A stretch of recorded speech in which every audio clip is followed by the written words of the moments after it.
Welcome everyone to Comics from the Multiverse, episode 247. I am Peter, and unfortunately, Matt cannot be with us today. Nothing to worry about. He's just getting some new floors put in that his wife decided to spring on him very last minute. He was not too happy about it, even though he's been warning us for like 3 weeks that this could happen at any point. Yes. I think it was a bit more abrupt for him than he was expecting, though. So Matt will be back next week. Connor, of course, obviously is here. But fear not, because the balance will be restored when Connor is missing next week, and Matt will be here. So we will restore the balance of. Yes, barring any major flooring mishaps on Matt's end. I mean, it's fine. Maybe it'll just be on the show at an angle next week if the floor's lopsided. It'll be halfway through it. This is DC Comics Podcast. We talk about the books that we read this week from DC Comics. Coming up on this week's show, we have The Flash 768, which is the start of the new run, the Infinite Frontier run, if you will, if you want to call it that. We have, bizarrely, Future State Superman Imperious Lex issue 3, because they wanted... Future State never dies. Because they wanted to have 52 issues of Future State, and apparently... Wait, was that the reason? I don't know. I don't know if I think it was David that said that to me. I don't know if he was just joking or if he'd actually counted and it worked out to be 52, and therefore assumed that was why they added this extra one. Look, if this is the 52nd issue of Future State, if that is true, this book deserves an extra point. I don't know. We also have Batman Catwoman issue 4, and we have Strange Adventures issue 9. To the main books, but we got a couple of Patreon books to do. Connor will be talking about Green Lantern season 2 issue 12, and I'll be talking about Animal Man issue 7. At least I think it was issue 7. I'll be honest, I just go to the next issue in the trade. Either way, they're both Grant Morrison issues.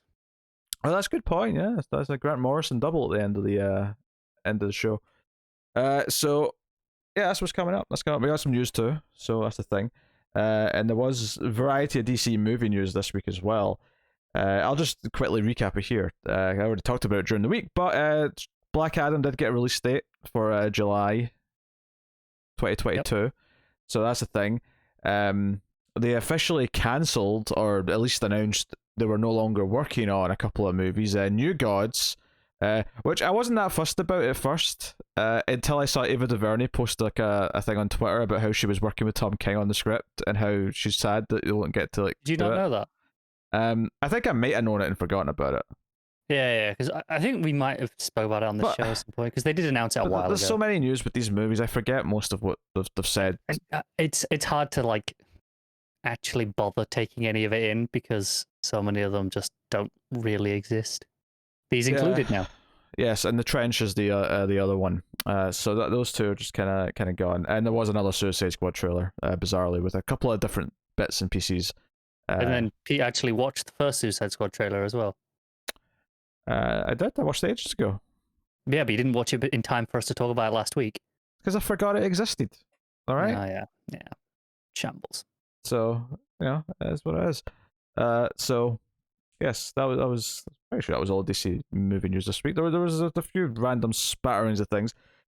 More interesting, we have essentially one news item to talk about, but it's shockingly packed as a news item because of all of the descriptions that I'm going to have to tell you about. So, DC are doing this weird thing. They're doing this weird thing where they're letting the audience essentially vote in a tournament-style bracket for... Yes, despite DC's insistence of calling it a round robin, for obvious reasons, it is not a round robin. No, it's not a round robin, no. I'll be honest, I didn't even realize that's what we're calling it yet until you said that. But because I just saw the image and said that looks like a normal tournament. A normal, Eliminator tournament. That's because that's what it is. Yes. So, yeah, I'll just read the article here a little bit just to get a bit more information in this. So, crowdsourcing the development of new comic book series. Potential new series include a bunch of things. All of them have like solicit pitches, so I'm going to read all those in a minute. So, making the announcement just under the wire to qualify as March Madness. So I guess they did this right before the end of March, technically. March 31st is when they put this up. Yeah. So readers are going to participate in polls on the DC Universe Infinite platform. So you can't do this on Twitter. This is, you have to be on DC Universe Infinite to vote on this. Which is strange because they are running these polls on Twitter as well. They are. Are they counting the votes though? I don't know. That's weird. I mean, because I voted for them on Twitter. It says DC Universe. It says DC Universe Infinite. DC Infinite. I'm just gonna call it DC Infinite. It's a mouthful to say the whole thing. DC Infinite's platform here, and when I first saw the tweet go out earlier in the week, that's what I saw too. So I mean, even though it sounds easy enough to just do, they did just do one of these on DC Infinite to name the dog in Nightwing. Okay. I feel sorry for the poor letterer who had to do different drafts or not know what they were using until quite late on, I guess, in the scripts. Actually, I mean, surely if let's say the comic just has one bubble where they name the dog finally, all they have to do is change one word. Oh, sure, but if it's referred to multiple times. Yeah, but I think if they know they're doing this vote, they'll be wise and not overuse the name in the first issue it's going to be used in. I believe Haley won for the poll for that. I think it was like Haley, Hope, and there was a couple of other things that were there. That's okay, I guess. Yeah, I'm not super pumped about it, but not that I cared too much either. So yeah, they're breaking this down. So round 1 is March 31st through the 7th of April. So right now, basically, go and vote if you want to. And then basically, it basically just starts right up afterwards. And then 8th through 15th is round 2. And then there's a gap. And then on the 5th of May through the 13th of May, 13th of May is a very important day. But that's round 3, and then round 4 is the 20th of May through 27th. So there's not actually a gap between round 1 and 2. Round 2 starts right after round 1, but then there's some gaps in between the other rounds afterwards. So, yeah, I'm just going to read you. So there's 6. Just before you get on to the actual descriptions, I just want to talk about this as a whole, like an idea. I think I kind of hate it.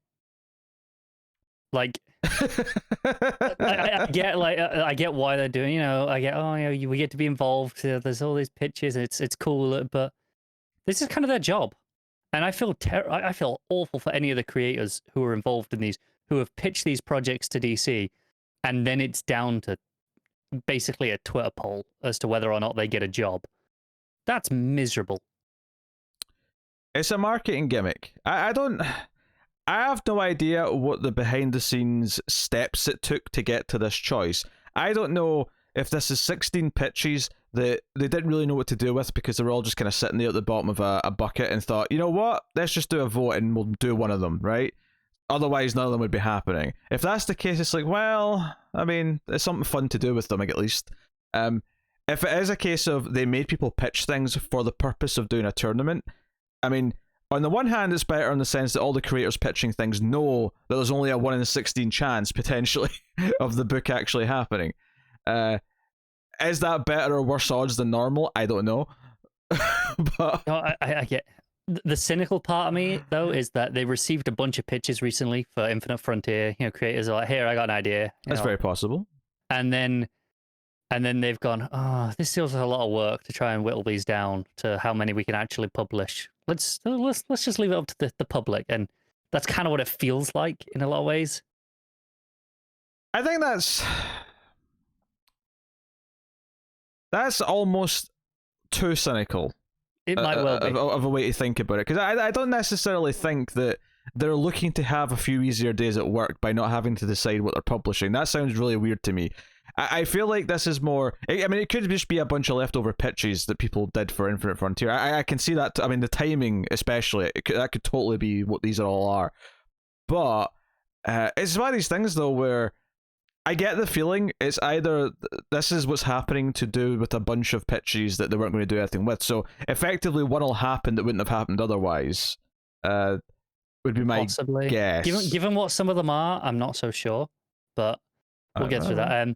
Worth noting, they're not telling us any of the creative teams in the first round. They're not telling us them until round 2. Which is funny because I would vote almost entirely. But well, actually, do you know what that makes me think? It makes me think that some of the creators have got two of these will be the same person. Possibly. I think there's at the very least one project that I I would put money on who I know is writing that book, and we'll get to that. Just based off of context. Sure. So I don't like you hate it. I wouldn't say I hate it. I would say I'm wildly indifferent to this. Which is I don't really care about stuff like this where there's interaction, where they want us to vote and be a part of the process. I am not going to. Maybe once the creatives are announced, and I actually have an opinion of like, wait, no, I actually want to read this book now. But right now, I could not give a shit about voting for this. It just, I mean, I did because, I did on Twitter. We'll do the DC Infinite version as well if that's the one that counts. Because some of them sound pretty interesting. Not all of them, but some of them for sure. Sure, yeah. But I don't know. It just feels like you're a publisher. Do your job. And this, it feels like a really like it's going to backfire. Like in a lot of ways, like I don't see any way that only one of these gets published. I think at least a good handful of them, and they're just trying to gauge interest. I don't think it'll have the best reception. I honestly think your view of this is wrong, even though I'm still negative on it. I think you're a publisher, do your job, and that's not what this is. This is not a way for them not to do their job. This is a marketing gimmick. I'm going to be cynical about this, but I'm not going to be cynical about it in the same way that you are. I think this is just purely a marketing gimmick to try and drum up interest in a bunch of things and whatever. No, I don't think this has anything to do with them trying to make their lives easier. I agree that it's also a marketing gimmick for sure. I think it's going to backfire. Like if you on the Twitter post for the actual the thread with all of these in, every reaction was just kind of like what mine is. Like, what the hell are you doing? This is just terrible. I think they have misjudged the tone of this pretty badly for most people. Yeah, I mean, it could be a case of, you know, maybe the winner gets it ongoing. Especially as there's one of the books in here where like it's okay, this is a clear book for representation and diversity, and you're pitching it against books that clearly DC fans are going to vote for, and it's like and it feels like we're going, well, you didn't want the diverse book, you voted against it. There's bits like that where this just feels like a mistake.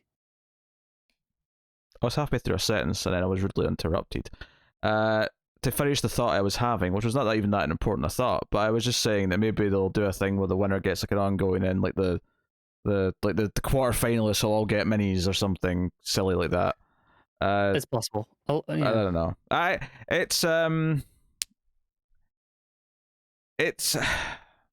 don't know. I am very indifferent to when companies decide to try and do things like this. I'm not really that interested in it. It doesn't really matter what the medium is. I'm not a big interaction type of fan. I'm just not. And I realize the irony of that, because a lot of what we do here is me trying to convince people who listen to this podcast to interact with us more. And I appreciate that I'm not one of those people, and I never have been. So I understand why some people just listen to the show every week and they don't talk to us ever. They never tweet at us. They never do anything. Maybe they hit like on YouTube or something, which is kind of anonymous, and no one ever knows that you're the one who's done it. Because I get it. I'm kind of that person in a lot of ways. I'm not a reach out to people's thing. Not that this is reaching out in a big way like that, but this is kind of just an extension of that, where I'm just not like a big interactive thing where I'm like, I think, especially since there's like 16 pitches and only one, in theory, now admittedly I agree they'll probably go back in this later, but in theory as it's pitched, only one of them will actually get to exist. I think if it was more a case of, I don't know, let's say instead of an Eliminator tournament, it was like, like everything will vote, and then whatever the top 5, scoring pitches will all get made, right? And that's a bit easier to swallow, maybe, because it's like, there's a nice batch of books happening now. It's not just 1 in 15 losers or something. But that said, though, I don't feel strongly about this at all. So I can't even. Obviously, you come in here with the I hate this and I want to rant about it, and I'm basically disputing for the sake of A, devil's advocate, but B, just so there's conversation. But your job. But ultimately, I'm wildly indifferent to this existing. Let's see if you're wildly indifferent to the books themselves. We'll find out. I've not read these in advance. I'm going to. I intentionally. I knew these existed, these descriptions, and I intentionally did not read them, so that I could just react on the show. So bracket 1: Green Lantern's underworld on fire. Okay. A deadly outfit of space outlaws are razing the intergalactic underworld sector by sector under the command of a disruptive new kingpin, in search of an ancient payday worth becoming the target of every power player in the galaxy, including Sinestro. Green Lantern's Kyle Rayner and Kilowog are put on the case, but will Kyle be able to do this one by the book when he finds out who's behind it all? So right away we have a Kyle Rayner Kilowog book, which means, okay, this should win. Like, that's just fact right away. We're one entry in. I want to give you half a point there. I mean, Kilowog book? Oof, I'm there. And Sinestro, to be fair. Sinestro's involved. That's true, yeah. Like 2 out of 3. 3 out of 3, I think you'll find. In fact, I'm going to say 4 out of 3 because the lack of Guy Gardner gets a point. So 4 out of 3. He's the one behind it all. Oh, it better not be. It better not be. I mean, it sounds fine. I think what gets me about this is that it kind of. I mean, I suppose a lot of miniseries do kind of end up sounding like this unless they're wildly different. But this, to me, sounds like an arc that could just be in an ongoing Green Lantern book. It doesn't necessarily need to be a thing on its own. I think, like you said, that is true for any mini that falls under characters that have ongoings as well. Yeah, or just anything that's in continuity. Like, and obviously not everything. Like, because Kyle and Kilowog aren't necessarily in an ongoing book right now, but they've been in ongoing books before, so we know what it feels like to have an ongoing book. It would absolutely fit in a Green Lantern's book, but to the same extent that Tom Taylor's upcoming Batman book could have just, theoretically, it could have been an arc in Batman, and you wouldn't have questioned it. Not true. True. I mean, the reason for that, I suppose, at that point is just because, there's a run going on, and we're not going to interrupt the run to give Tom Taylor an arc, so... Right, and to be fair, there is a Green Lantern book starting, like, next week. That is, yes, but we have said many a time there is room for more than one Green Lantern book. Yes, there is. I guess what I'm saying, the point I'm really trying to make here is that it doesn't sound like a special idea that requires a special individual book that will sell, hardcovers in the future. It sounds like a run-of-the-mill Green Lantern plot that would be in an ongoing that's fine as part of an ongoing, but isn't. I agree. Whatever. It doesn't sound like a particularly special mini or anything like that. That said, though, it's up against Etta Candy, Holiday Hero Incorporated. I mean, I don't know what this is going to be before I read it. I feel bad for this book already. Yeah, I mean, yeah, like because Kyle Rayner has fans, right? I mean, I know Connor and Matt like to shit on him, but Kyle Rayner does have fans, of course do Sinestro and Kilowog. In fact, just Green Lantern as an idea has a pretty big fan base, and you're putting Etta Candy on our own thing up against that. I feel like this is destined to lose, but here's a description. On summer break from Holiday College, an accident grants Etta Candy her very... Wait, so this is young Etta Candy, I assume then. I don't know, based off of the rest of it. Okay. From Holiday College, an accident grants Etta Candy her very own superpowers, taking on the new superhero mantle of Candy Stripe. Okay, that's a good name.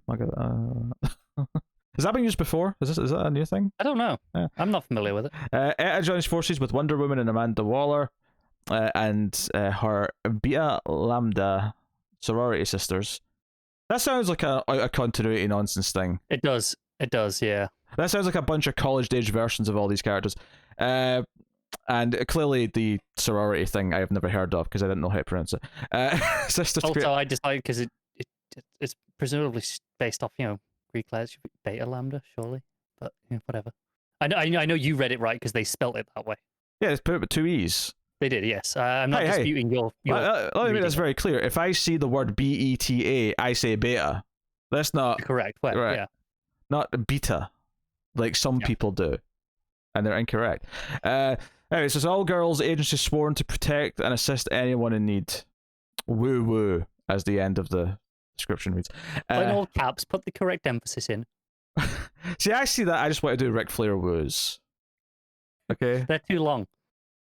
How do you know what a Ric Flair woo is? Because I'm on the internet. Woo! Yeah, that's too many O's. Too many O's. Oh dear. I suppose as we go here, which one of these wins for you is a thing we can do. Yeah, sure. I mean, despite my reluctance to vote for anything involving Kyle Rayner, it kind of has to be the Green Lantern book here, doesn't it? Although I imagine I would have fun with the Eta book as well if once it existed. I think that Eta book, if I saw a writer for it, it would maybe change my mind completely. Because a certain name attached to that book would work well for me. However, based on just the premise alone, I want a Green Lantern adventure with these characters that I know. Yeah. The Eta book sounds like a wonderful, like one of the like an all ages graphic novel though. Oh, I can see that. Alright, bracket number 2. The Brave and the Bug. Crisis on Infinite Ambush. You know what? It's a great title. I'll give it before I read anything else. That's a good title. Yep. Ambush Bug must team up with some of DC's greatest heroes to survive an attack by revenge-seeking ambush bugs from across the multiverse, who never got to exist thanks to AB's refusal to be rebooted. This sounds fun. It sounds better than I thought it was going to. And even though it had a good title, I still wasn't expecting to be into it. But it sounds okay, actually. Yeah. That's going up against Zatanna and the King of Nightmares. Come on. Something is terribly wrong with Zatanna's powers, but before she can heal herself, she is forced to confront her worst fears in a strange new spiritual realm, ruled by the terrifying otherworldly foe known as the King of Nightmares. That more than any, I need creative teams on both of these. I need to know who's writing these two. I get where you come from. Yeah. I actually think this Zatanna book might be Ramby. Based on the fact that so obviously we've only had like one 10-page half an issue of his Justice League Dark in the current stuff. After the excellent issue by Bendis, yes. Sure, whatever. I'm not even getting into that. It's not what we're here for. But that was definitely teasing stuff being wrong with Zatanna's powers, and that there might be something coming up with that. So that this already feels like this would fit really nicely into what Ramby's doing there, an expansion upon that. So again, I could be wrong. He could be just, someone else could be just running with it, what he said. But it wouldn't shock me if this was a Ramby book. The funny thing is I'm loving Ram V right now, but based on you saying that, I would pick the other one because I'm not reading Justice League Dark, and I'm not super That's understandable.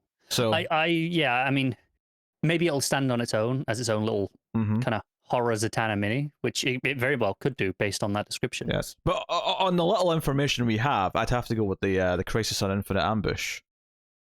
I mean, I wouldn't be me if I didn't vote for Zatanna, so... We can dream, though. You can dream all you want. I can dream of this book winning. We'll see. Bracket number 3. Lobo, Animal Man, Scorched Earth. How have I ever been handed something that is equally good and bad at the same time? What the hell? I'm going to tell you right now, this is the weakest bracket. Okay, well, let me read this description. Lobo, the name makes entire alien races collectively wet themselves with fear. The main man is proudly hyper-violent, arrogant, loud, stubborn, impatient, and ill-tempered. I was trying to think of someone else to joke about and say that sounds like so-and-so, but ultimately the hyper-violent part just kind of made it not as funny. I mean, mostly Matt.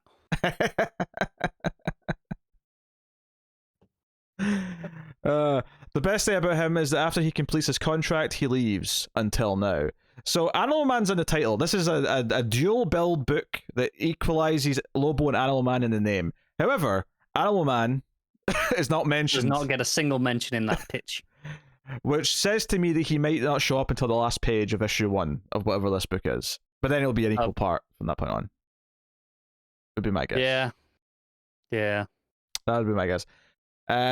So as much as I want more Animal Man content, it's hard to get behind this based on this, and based on the fact as well that Lobo is, he's always Lobo. And also you've got like a magnificent Animal Man run that you're only just scratching the surface of to keep going for a little while yet.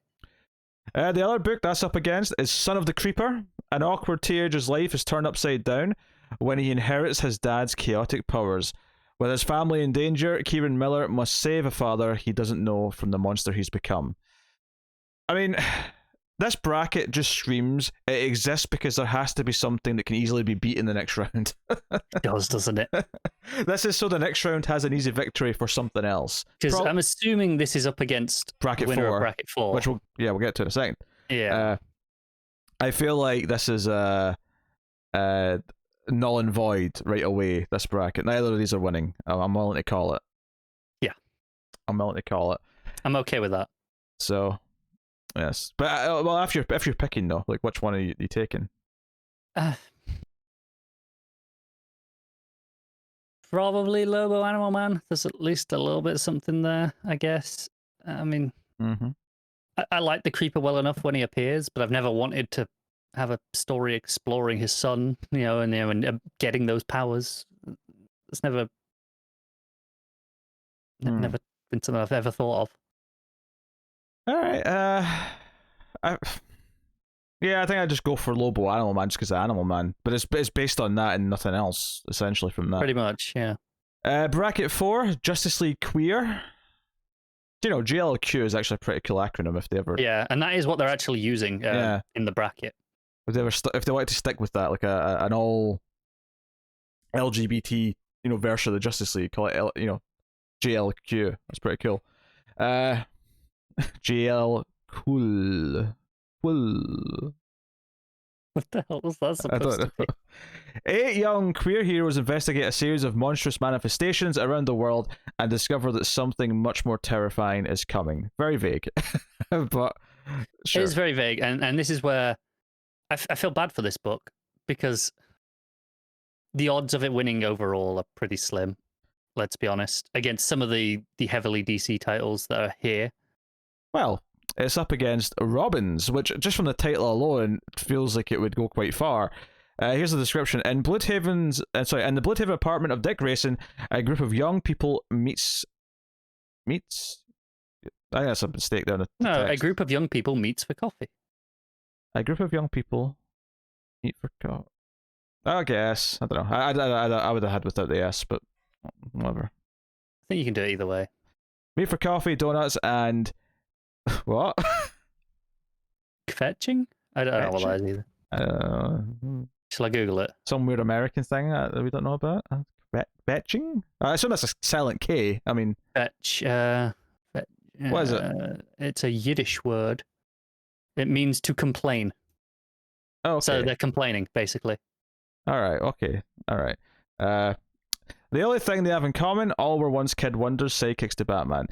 I mean, this is the thing. You tell me the pitch for this book is that all the ex-Robins essentially hang out and like complain about Batman.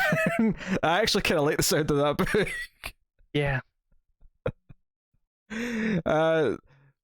So I feel like this is a slightly different pitch to the one I read on the Twitter thing, because that mentioned them being hunted. Oh, I'm sure. I mean, I assume the plot has to go somewhere. Yeah, but because I just assumed this article just copy and pasted the just the text. No. So the other one actually says a small group meets at Dick Grayson's apartment, but what's brought them here isn't that they're all former psychics to Batman. It's that they're being hunted by one claiming to be the first. Okay, I'm still intrigued by that. Yeah. That's just frustrating. I mean, I think out of these two, unfortunately, just based on what I already care about, I'd have to pick the Robins book. I feel kind of bad for doing it though. Exactly. Yeah, I'm the same. Like as a DC fan, it's like, yeah, that Robin sounds exactly what a lot of DC fans would love. I think for fun at the end of this, when I'm done reading them all out, I want to go back and say we can pick 5 each of what would greenlight. If we were given these 16, what 5 would be greenlight? Because I think that's more interesting than a. But we'll pick obviously out the matches as we go. So that's Justice League Queer and Robins. Bracket 5, Pause off the Justice League. Okay. When the Justice League disappears, Jimmy Olsen and the Super Pets must save the world from certain doom by posing as the missing league. I feel like this is pandering to certain people. I feel like this would be so much fun. I mean, I can already see Matt Fraction in the corner. I was just going to say, if you got like Matt Fraction right in this book, oh, yes. Alternatively, it's up against Jesse Quick, Control. When Jesse Quick uses her speed to access an alien artifact from a long-dead civilization, she finds herself imbued with the ability to harness and control the elements around her as her former super speed is drained. But when the power begins to corrupt Jessie, she must decide to give up those gifts or risk becoming quite literally her own worst enemy. That's conflicting, that one, because I think on the one hand, the idea of a Jesse Quick mini sounds really good, because Jesse Quick, as far as like its spotlight goes, not had much of it in a long ass time. Nope. So, but on the other hand, I don't know if the premise that they've given me here sounds like what I want from a Jesse Quick. It's not super compelling, is it? No. The sad thing is, though, is I look at these two things, like, I don't know if it's a clear-cut victory for either one. I think on the one hand, Jimmy Olsen, the Super Pets, are quite popular, so that might get them the victory. On the other hand, though, long-time Flash fans who really like Jesse Quick might propel this to victory because they care about Jesse Quick. This one's so I look at like where they are at the minute. Sure. This is just based on the Twitter polls. I'll just recap real quickly. The Green Lantern's book is winning at 73.9% of the vote on there. Not surprising. Zatanna is winning at 78.7% against Brave and the Bug.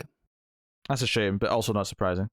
Lobo Animal Man is winning at 63%, so it's the closest so far. That's because no one knows what to pick.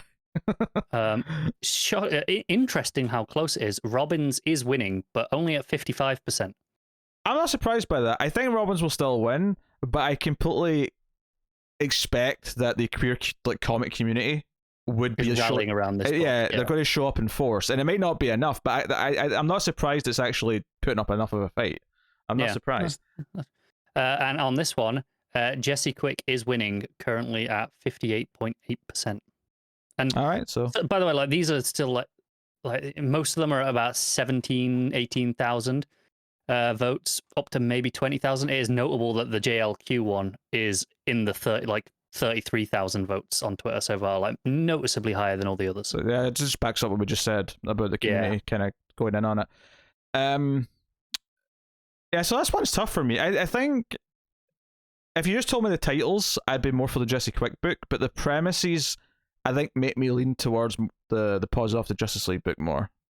I don't think it's any surprise that for me, that's an easy win for Pause Off the Justice League, right? Yeah.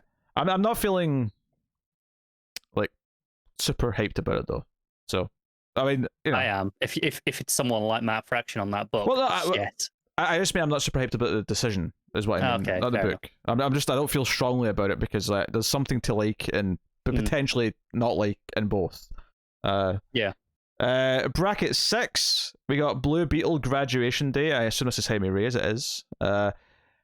Trapped between heroics and his future, Jaime Reyes is directionless. When the Reach interrupt Jaime's high school graduation, things only get worse. Starfire becomes a new mentor to Blue Beetle. So Connor's voting for this one. But it is Jaime or the Scarab that's really in the driver's seat. And why hasn't Jaime applied to any colleges? So that just sounds like a natural follow-up to all of his ongoings where, okay, we're going to tell the story of him finishing high school because it's just a natural thing to do. It feels like the next thing to do with Jaime, right? Why wouldn't you do that story at some point? So that just makes sense. It was like a natural follow-up. It wouldn't even surprise me if I'm forgetting the name now, but the writer who worked on all those ongoings, Giffen, yeah. It wouldn't surprise me if Giffen was the one that was lined up for that. Possible. That's going up against Night Runner, Love in Paris. All of Paris is obsessed with intoxicating virtual songstress whose holographic stage show are lighting up the city of love. But when the Vocaloid, I hate that, when the Vocaloid fans start to disappear, Night Runner must track down the infamous developer behind the eerily realistic celebrity AI. Do you know who Night Runner is? Do you remember who Night Runner is? I actually don't. Who is Night Runner? I believe, could be wrong here, but I'm pretty sure he's the French Batman from Batman Inc. stuff. Oh, Blue Beetle. I'm picking Blue Beetle. I mean, is it? Yeah. I mean, I'm partial to Blue Beetle anyway. Mm-hmm. Then you tell me the Starfire is in this book as well. Yes, obviously. Yeah. And for the record, people agree with us at the minute with Blue Beetle winning at 70.2%, which I don't think is a surprise, given I doubt many people know who Night Runner is off the top of their heads. Yeah, I think that's fair. So, There you go. Bracket 7, Swamp Thing, A House of Secrets. Sounds promising just from the title. When love will not die, the dead must rise from the grave to kill it. Louisiana, 1905. Caught in an eternal triangle of love and living death, the monstrous Alex Olson, his widow Linda, and his undead rival Damien vie for the control of the cursed swamp where life, death, and past and the future spiral into one never-ending nightmare.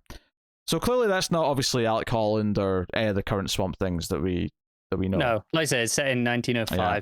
This kind of reminds me of one part the Lemire question book, another part like the Dead Man prestige mini we had a few years ago. That was really good, yeah. The Mysteries in the House of Love or whatever it was called. Yeah, it feels like it's kind of sitting alongside those books in terms of what it's going for, this type of book it'll be. I could be completely wrong. I'm going off very little here. I mean, I don't expect it's Lemire, but it wouldn't surprise me if it was Lemire. We know Lemire has some Black Label books coming up. Yeah, but you don't put Lemire books in a vote. You just give Lemire the books. You do if you're going to just greenlight them, a bunch of them anyway. Yeah. So that sounds interesting. Obviously, it's not a lot to go on what these new characters are, but the idea of a Swamp Thing story in the South in 1905 is a little intriguing, I think, from a setting perspective. That's going up against Suicide Squad 7. And before I read this, I'm just going to say, based on the title, I'm expecting a Seven Samurai-esque plot to this, so I might be disappointed when I read this. Harley Quinn leads a team of criminals, a millionaire adventurer, a stage magician, a sugar-obsessed serial killer, a delusional former superhero, a drunk assassin, a mutant metahuman, and a child who becomes a monster, to stop the centuries-old Church of Blood from trying to destroy all of humankind. Do you know what that was describing? Do I recognize all the names that she's... Just in general, at least, is it ringing bells? Church of, I mean, is that Brother Blood is talking about? Church of Blood is Brother Blood, yeah. But in general, the rest, that's the Seven Soldiers. Oh, that's what they're describing. Okay. Yeah, so it's a Suicide Squad Seven Soldiers crossover, essentially. Well, that makes sense given the title. I mean, I'm not that familiar with Seven Soldiers, so I would never. If anything, if I had tried to go back and work out who each of these descriptions were, I'd have maybe applied. I don't know. I don't know who I'd have said for sugar obsessed serial killer. Mutant metahuman, I might have went with like Ragdoll or something. Like, I don't know. Sure. Stage musician, you probably go Zatara. Yeah, maybe. Oh, on Suicide Squad? Then again, it's not like I think of any villains that fit that description, admittedly. Yeah. These two, I have to go Swamp Thing. I get the appeal. It's probably the superior book overall. Again, assuming the creative teams are on par here. But I have a feeling that Suicide Squad 7 will just scratch an itch that I'll just enjoy. So I'm going to go with that. What's the Twitter poll at? Twitter poll is, neck and neck. Suicide Squad 7 is winning, but it's at 50.2%. Come on, Swamp, I'm going to go for it. And that's with coming up on 19,000 votes. Still 3 days left on this Twitter poll, and again, I don't know how representative these polls are of the DC Infinite polls, but pretty close. Yeah, because as of right now, the implication is that only the DC Infinite ones are the ones that count, and the Twitter's just a gauge. Yeah, I'm gonna just log on to DC Infinite and see if I can see polls on there. I don't know how they're doing it, if they show the results. Yeah, a part of me thinks they might not be showing the results live, but we'll see. And then bracket number 8, the last 2 books here. Asteria, The Last Amazon. An Immortal sorry? Sorry, I just hiccuped. All right. Well, typical Connor. An immortal Amazonian champion returns to man's world to discover her and the Amazon sacrifice now forgotten, a new breed of hero seeking power, glory, and dominance, and the secret family she left behind, offering one last chance at redemption. Okay. And then that's up against Superman and Lois Ignition. Our solar system is a machine, and its purpose is to trap and kill Superman. The sun is darkening, Mars's orbit is changing, and a mysterious citadel in Jupiter's great red eye has awoken. It is time for Kal-El to stand against at the very end of his world. But he won't be doing it alone. Lois Lane is suited up, and blasting off to get the biggest story in human history, and to watch Clark's back as he faces his greatest challenge yet.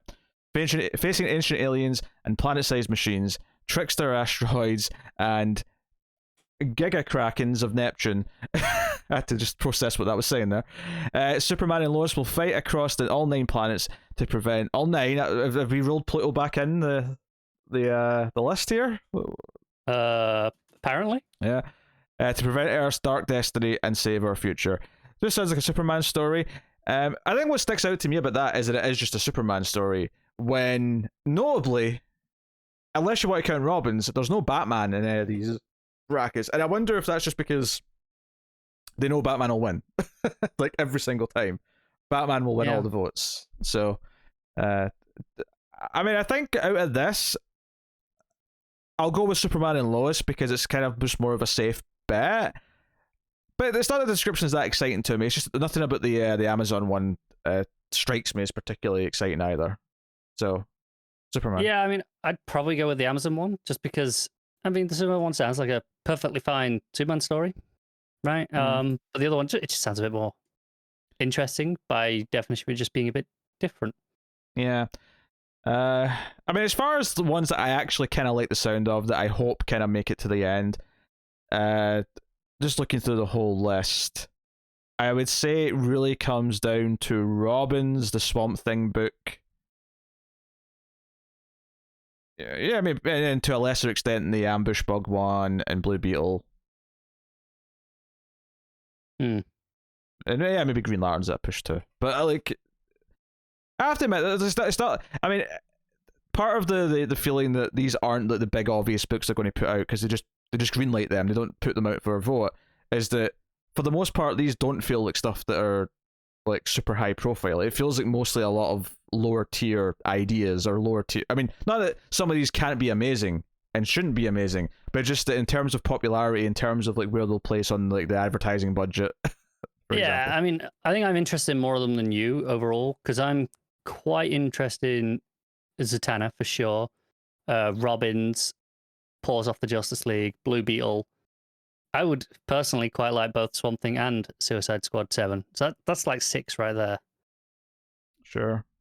What would you guess? The DC poll, the Twitter poll on the last one. Asteria, The Last Amazon, is at 52%. So close. Yeah. Close. I'm actually just looking on the DC Universe page about it. They put up like basically a blog post. And it seems to me that the Twitter poll is a pretty clear point of how to vote.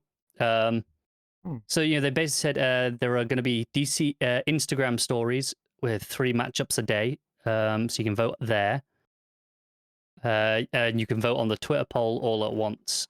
And they also said you can just comment in this particular thread that they have on DC Universe Infinite.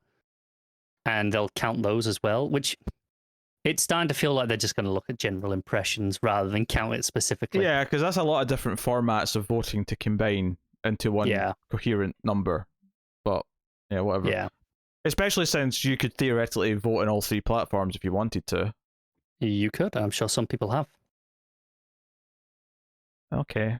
I don't know. What I have realized though, I did enjoy picking between things going down that list. So you like interaction more than you realized? No. Not interact. I don't like this from a perspective of doing it for DC. I'm saying I liked it as part of this show. So what I'm saying is I'm having ideas for other content based on picking things. Not for this show specifically, right? Not for this show specifically, no. Okay.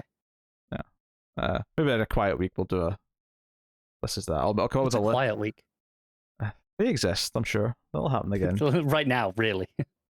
I mean, theoretically, right now should be a bunch of quiet weeks because of the number of books, but somehow we're going 20, 30 minutes in almost every book right now, and I don't know how that's happening. Which, to credit, it might mean they're more interesting than they were before, and if that's the case, I can't really fault DC in that sense. It's possible. There's also a thing, though, that often with a lot of books, even the books that we like, you tend to have less to say as it goes on in a run because, you know, all right, we've spoke about these things over and over. You kind of develop a shorthand. things don't need to be said every time. Everything's kind of fresh right now, so everything's a bit longer. Yep.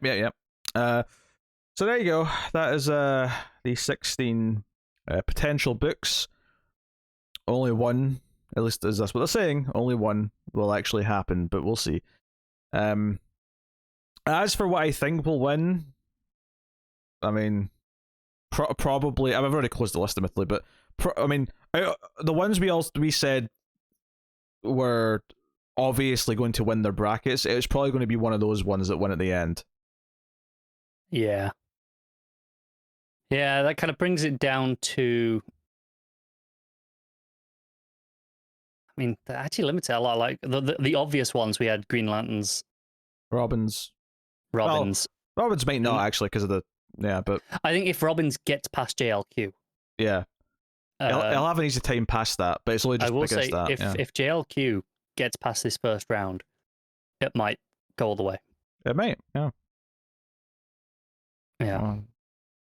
Not that I'd be upset about that. It might be a good book. No, I don't have a problem with that at all. I think just as long as it's not Steve Orlando writing it. That's one of those things where they probably should have just put it out, regardless. Yeah, that one in voting. particular feels like a little bit weird to include. Yeah, I think the downside to putting it in the vote as well, apart from having to put it through the vote to get it to happen, is that a lot of the gremlins online, are going to.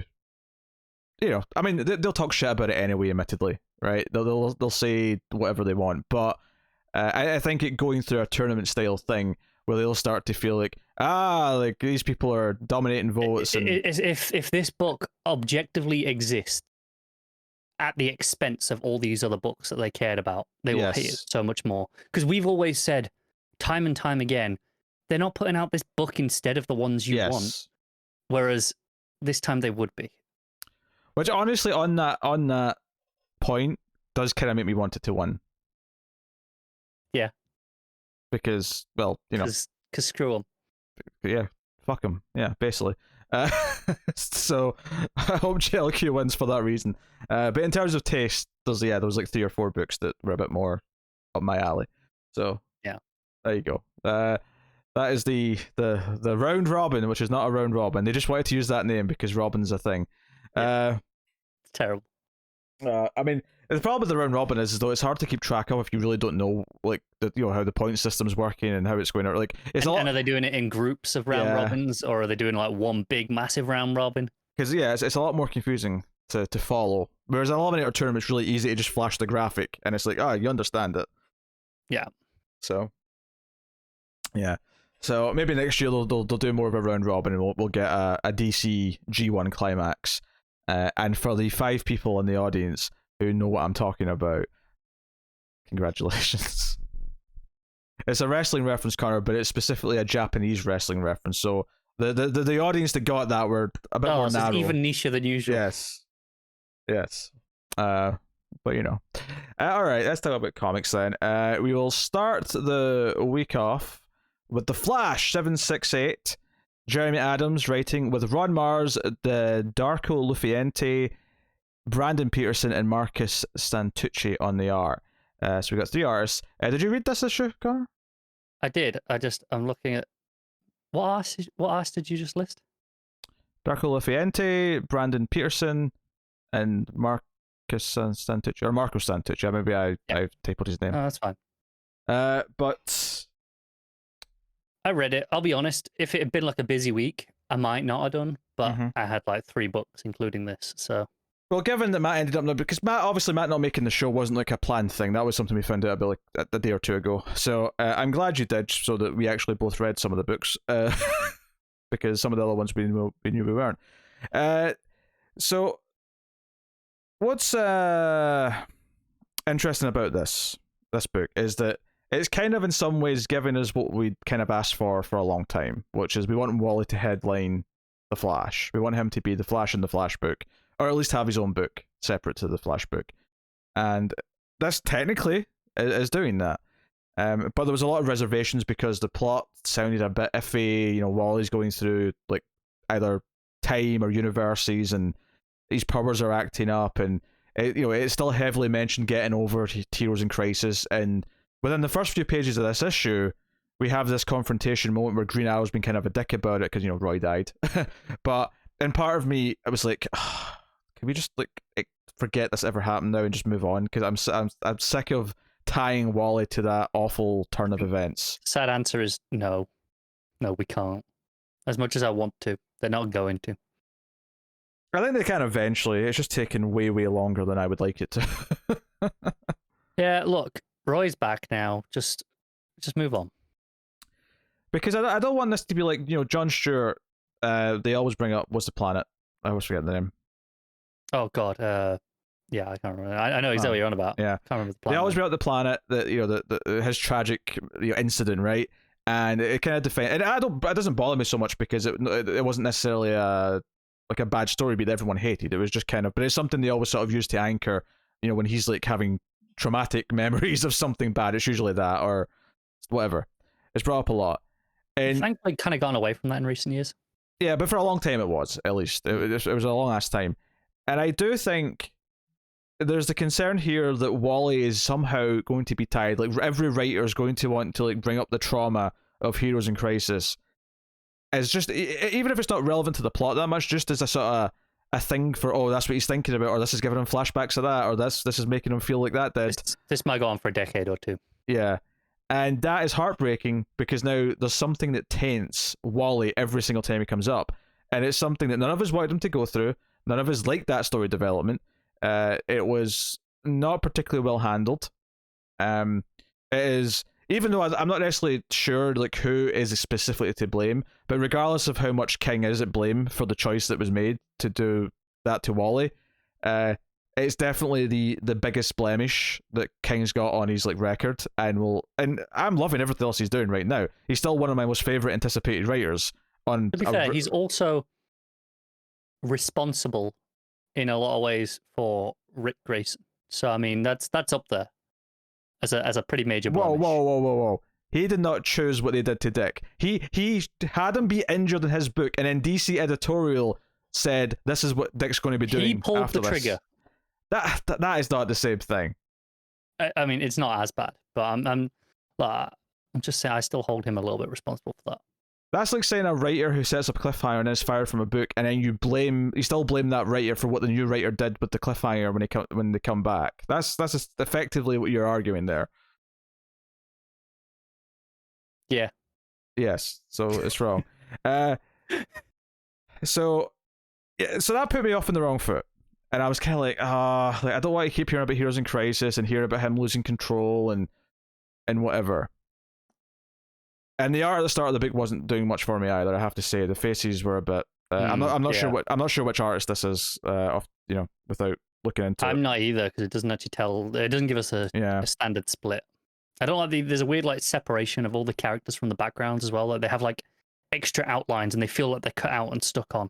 Yeah, there's some about the faces that are just kind of bugging me for the most part. It starts off basically where we left off in Infinite Frontier, where Barry's asked Wally to sort of take over being the Flash, and we sort of pick up right there where they're reacting to Wally saying that he doesn't want to. He wants to quit being any sort of Flash. He's done. He wants to just go be a father and a family man. He's putting his family to too much shit, and that's what he wants to do now. Which is fine for an idea, right? I mean, I get why. It's one of these funny things that in an objective sense, there's so much things that because of what happened in Heroes in Crisis, that objectively, there should be things he has to work through because of that. But because most of us all hate that story and wish it had never happened, we don't want them to do it. We want them to just brush it away. It never happened. Yeah. And let's be honest though, Infinite Crisis, like, that was a chance to just sort of right a wrong. They could have done something there with continuity and just be like, world's even reset. Like he's got like the kids just here and everything's like he's like rocking around just hey, I want a normal family life. That feels like we can just leave it here. Yeah, totally. So Barry is going to help take his speed away because he wants these powers gone. And they're sort of dual narrating as they're running past various things happening in the world. They run past Orm at one point and whatever. But then something weird happens. There's a flash of light, and as we discover throughout the rest of the issue, all of the other speedsters lose their power. Barry's got no speed. He ends up in some country. He has to get Green Arrow to come pick him up in the jet. It's in Paris, I believe. That's Paris. Well, I was looking. the next page makes it obvious because the Eiffel Tower's there, but the page before that, it's just a street. It was definitely clearly France, though. How's it clearly Because that French? guy is speaking French. I don't know what French looks like written down. Really? That could be. I mean, that could be 20 languages to me. I have no idea what that says. I could not, for the life of me, translate a single word of that. But I can tell it's French. That could be any Latin-based language to me. I mean, obviously, it is French. I'm not arguing that, but I'm saying that I don't see that and go, that is definitely French. I look at that and go, oh, it's somewhere in Europe. Fair enough. Obviously not Germany, because German looks particularly different. They did not have a romantic language, is what you're saying here. Oh, nichts, Scheiße, Freudeline. Yes. Auf Wiedersehen. Very different. Yep. Yeah, so it's okay. So we have to try and find Wally because Wally disappeared. And Wally wakes up in like caveman dinosaur times. And the funny thing about this book is that once it got to this part, it was starting to win me over a little bit. There was some fun to be had in parts of this, I thought. And Connor's making a face. Connor clearly hated all of this. No, I didn't hate all of it. But every time I started to like things, yes, it did something. It had a line of dialogue or a moment that I hated, and it threw me right back down again. Like it tries at points, and I'm just starting to go, okay, I guess I can go along with this, and then it does something I dislike. Wally interacting with the dinosaurs, I had fun with. Doing the Flintstones things was fun. Yeah, Flintstones things I loved. There's a couple of Jurassic Park references, and I think they were pretty good. The two that I liked, one is that he's literally hiding from the Velociraptor, who's got super speed, by the way. Again, Speed Force is acting up, right? They don't know what's wrong. But it seems to have gotten Speed Force powers from Wally. But he's hiding in the bushes at one point, and it kind of pops out the side, and it's just like the clever girl moment from the movie. My favorite Jurassic Park reference, bizarrely though, is because they find a way to communicate with Wally through time, and he's like, "Where are you?" And he says, "I'm in Jurassic Park time." And I don't know who, maybe it's Oliver who says, "What, the 90s?" I actually thought that was a really funny response. Yeah. I thought that was genuinely quite funny. He's like, no, actual dinosaurs, like actual, prehistoric. Yeah. But yeah, so. Yeah. I'm not sure how I feel about the fact that Wally's body isn't really here. He's quantum leaping around, essentially. Yeah, well, when he looks in the reflection, he's seeing who he really is, which right now is just some sort of caveman dude. I actually have a question on that page. What the hell happened? There was page? A bit in the art which page? that confused me. The page before he looks at his reflection. It's he goes, I could use a drink, and then he goes, and there's a panel, and he goes, yow, and I'm like, I don't know what's happening. It looks like half his hand's melting off into the water, but then I'm assuming it's just the shock of the reflection. But like, I don't understand. Like, it really confused me. I was staring at that for minutes. And maybe it's just a coloring error. I think it's a color. I think it's just meant to be like waters, because on the other hand, you see some water splashing down from it. I think it's just a coloring error. So they've made it skin colored rather than the watercolor. It confused me. I was there staring. I was like, because I hadn't turned the page yet. I was trying to figure out what was going on. I was like, did his hand just start melting? I was like, what's happening? And then I turned the page, and it's like, no, he's not reacting to it. Nothing wrong. And then it was, so I was going back and forth quite a bit here because of that coloring error. I never noticed that. I got from the action that it was whatever he was seeing in the water. So I was just, I was expecting the page turn reveal. So I never questioned it. I get that, and it was just it looked like his hand was melting, or he had a weird extra finger or something. That I was just like, what's going on? Yeah. So we have all the dinosaur stuff. Velociraptor comes out with super speed. He's fighting his way from the dinosaurs. He's trying to talk to Barry and Oliver, and Mr. Terrific's been roped in as well to try and figure out the science of all this shit. But as he's running from the dinosaur, things get wacky. The Velociraptor essentially does what Wally did before, which is the Speed Force kind of like flashes around him, and it's a really cool full page spread of what looks like a huge Speed Force explosion on Earth. It's a really pretty page. Are they telling us that he was the meteor that took out the dinosaurs? I don't think they're telling us that. It kind of looks like that. I mean, maybe, but that's a bold move. I would be more inclined to say that it's just a big explosion that doesn't have that much impact in the grand scheme of things. It just looks really cool at the time. And no one's around to witness it or care, so. I mean, I can't really argue with that. It just looks suspiciously like they're telling me he's the asteroid that wiped out the dinosaurs. I don't. I mean, if it is that, I'm not that mad at it. But anyway, so they're talking to Wally still. And obviously this was going to be a fun reveal, whatever it was, or at least it was intended to be, because we hear him talking over the comms, but he's not said where he is yet. So I was like, sort of suspecting, okay, we're going to see where he is. It's going to be funny or cool or whatever. And turn the page, and he's in the future, and he's wearing the Impulse outfit. He's wearing Bart's outfit. And when he looks in the reflection, he sees Bart. He sees this, smaller Bart's hair, whatever. Actually, did you not enjoy the part where he yells out "Score one for the ginger"? I hated that line. You hated that line? That's one of those moments where it just took me out of it completely. Where I'm like, just not have the voice down for Wally for me. I think what you're actually trying to say is that he sounds far too positive to be a ginger, and you would know because you are in fact a ginger, and you felt this was a misrepresentation of your cynicism and jaded attitude. That might be partially true. I think that's what it is. So yeah, and the ending's like there's a Dominator, cliffhanger, and I don't know off the top of my head who this character is. That's yelling Impulse Run. It tells you at the bottom. Oh, does it? Oh, Gold Beetle. No, fair enough. Fair enough. I would never have recognized that in a million years. So thank you, DC.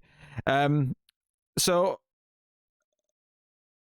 I do kind of like the ending, and I like the dinosaur stuff. I think the second half of the book, because it goes away from being Heroes in Crisis Misery and becomes fun adventure with some good jokes. Maybe they don't all work for you. I mean, it's very subjective, obviously. I thought the Jurassic Park and the Flintstone jokes were actually pretty decent and give me a little chuckle. Him being as Bart in the future is kind of interesting. And it makes me wonder if the caveman that he went into in the first place was also a speedster. And it's just not one we know, because he's a caveman from... if after Bart he jumps into another known speedster, it'll be like, oh, wait a minute. Like, he's jumping from speedster to speedster. He's not jumping from just random people. And if they're all connected to the Speed Force, it maybe makes it a little less random in the sense that, okay, they're all part of it. I mean, how optimistic am I for this book? Like, I'm in a weird middle ground where I want to be optimistic, and there's enough in this issue to make me go, yeah, I'll read another one. Like, I'm down to read some more and see how it goes. But I'm also at the same time, I'm very cautious the whole way. I'm kind of waiting for it to upset me.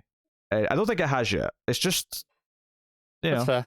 I think I'm hoping that the caveman is a speedster or a time traveler or something, maybe, because he's the only one there, and that would explain why there is a caveman alongside dinosaurs.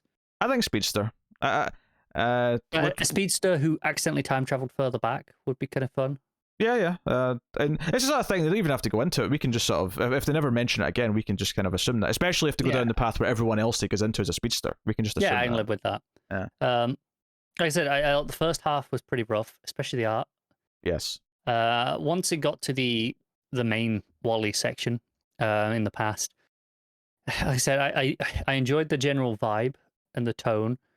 Some of the comedy landed for me, like the references and the Flintstone stuff. I did like those, but there were just multiple points where the dialogue, the voice of Wally, just fell off for me, and kind of took me out of the book again. You made it hard for me to stay engaged with the book, consistently for more than 4 or 5 pages at a time, where I feel myself kind of being very aware of the issue and and the potential problems.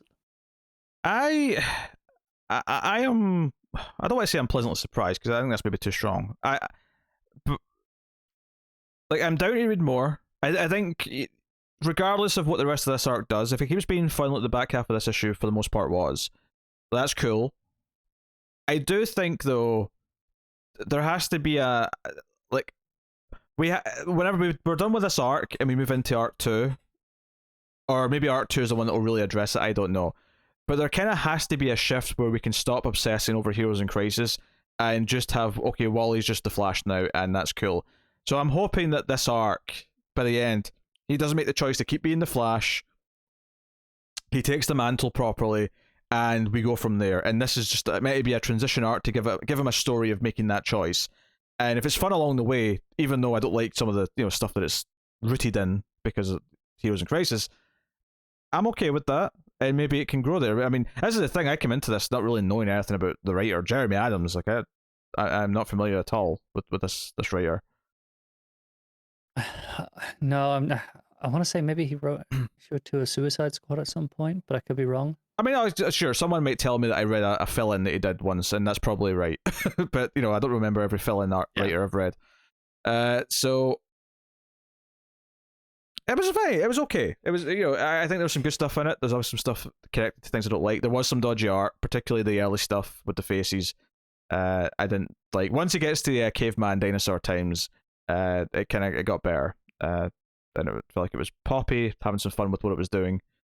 And a Wally book should have fun with what it's doing for the most part. He's that kind of character in a lot of ways. Yeah. Oh, that was like one of the lines, the jokes, dialogues that I really dislike. I'm just skimming through just to see which one catch my eye. He goes, "Oh, the dinosaur, it's shaking," and they're like, "Shaking how?" And he goes, "Like Shakira, but faster." Like, what? I'll give you that one. That one was a bit weird. It just things like that where I'm like, this just doesn't feel right. And they're kind of like, there's not like tons of them. There's like 3 or 4, but they're spaced out. So every time I think, okay, it's just a one-off, it's over now, something else pops up, and it's frustrating because I do like the general tone and the vibe of him, running through the dinosaur, Speed Raptor. It's like, that's kind of fun. I like the Jurassic Park references. I thought the Flintstones one was fine. Yeah. I'll give you the Shakira one was a bit much, but but maybe that's just because I have no attachment to Shakira, so it felt weirder to me. Whereas, I don't know, making a reference to a movie is like just in my wheelhouse. So I like Shakira well enough. It just stuff. It felt like a different sort of joke entirely. That I don't feel like Wally would be making both these types of jokes, minutes away from each other. Yeah. I actually kind of liked the line that came after that, though. It was something along the lines of, like, he says something like, I don't know, it's a vibrating dinosaur. I don't know, I've never seen one before. Like, I don't know how to describe it. Yeah.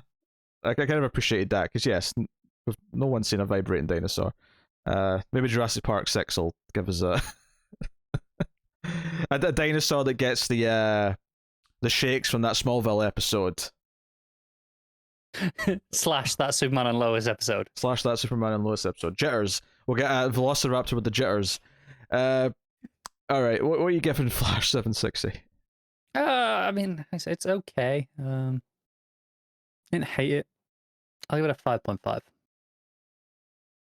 I'm happy to go up another point. I think 6.5 for me. I won't quite go out right and say good at the 7, but I'm happy to give it the 6.5 for now. And I'm down to read more, especially since there is much less books week to week right now. So it's a nice time for a book like this to prove itself to me. It's got a chance to win me over a little bit. Obviously, once books start piling up, if it just sort of stays the same, maybe then it gets called into question again. But it's got a chance. It's got an opening. Yeah. So it can take its shot, and we'll see how it does. Future State, Superman Imperious Lex, issue 3, Mark Russell writing, Steve Pugh on art. Now, this has been an enjoyable enough little miniseries. I think we all kind of had the opinion that issue 2 felt like it could have just been the end. Didn't really need a third issue. Having read the third issue, I kind of still feel that way. And that's to say that I don't like this issue. It's just that I don't necessarily think it's necessary either. It feels... There's some stuff... I really like the stuff with Lex and his robot. There's some funny stuff with Lex and his robot who's so loyal to him, and then Lex just like turns on him and blames him for like everything that's happened. And then the robot inadvertently ruins everything by trying to prove to Lex how much he still cares for him, even though he's been betrayed by Lex repeatedly. Mm-hmm. That stuff I thought was all very amusing. But I do have to admit, I got to the end of this and went, yeah, this issue feels just ancillary. It just feels extra. Here's the thing. I have very little to complain about with this issue. I had fun. I liked the point it was making, where it was talking about society getting more insular and into our own little bubbles. Mm-hmm. I liked all the stuff it was doing, but I'm like, did this really need to be 3 issues? I don't think so. Of all the Future State books that had an extra issue to run into this month, why this one? I don't know. Like I say, it's perfectly fine. Dialogue's on point, particularly with Lex. Dialogue is very on point. Superman and Lois insist that they still have to help the citizens of Lexar, so they go out. He wants to use the robots that he sort of decommissioned on the moon, but of course the little robot, X-99 or whatever its name is, has turned them all on and accidentally had them rampaging through Lexar. So Lexar's own equipment destroys everything, which finally lets some of the residents finally realize that Lex is to blame and is awful. Sad part is this is the most unrealistic part of this issue, because in reality, they'd be like, Superman's trying to trick us. There's probably truth to that. But you know, it's fiction. And so it is, and I actually feel like I can get away with the cynicism on this book, and not in a way of saying that it's bad, but just it's a very cynical book, right? For a Superman book, it's very cynical and a kind of biting satire of very real things right now, in a very sad way. I have to admit, though, I kind of had this feeling as I was reading it. Like, I kind of, like, before I opened it up, I kind of went, oh yeah, I've got this one to read. And it's not that the last two were bad, it's just that we've moved on. I moved on from Future State. This feels like I didn't need to go back to Future State right now. Like, it'll be different when we get there with a book that's going to have, like, an actual new mini, like the Red Hood one, for example. Or next Batman, which is next week. The physical issue comes out. Yes, although that doesn't even start in Future State because that's an origin story. That's true, but so I wasn't even counting that. But more related, I guess. But here, just this leftover lingering issue. I was also like, do I need to read this?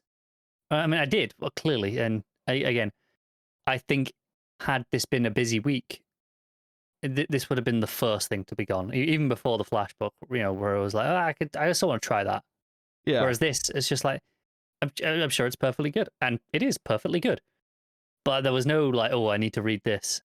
It's a really hard thing to gauge sometimes, and I know some people, obviously everyone's different, everyone has a different taste and priorities and whatever, but there is sometimes this weird middle ground where the book itself is probably going to be perfectly fine, and in this case, yeah, it's perfectly fine, it's well told, Russell knows how to write a story with some satire and all the rest of it, but I still read it, obviously, but there was a moment before where I was like, I don't know if I can be bothered. I'm just not that interested in going back to this. Yeah.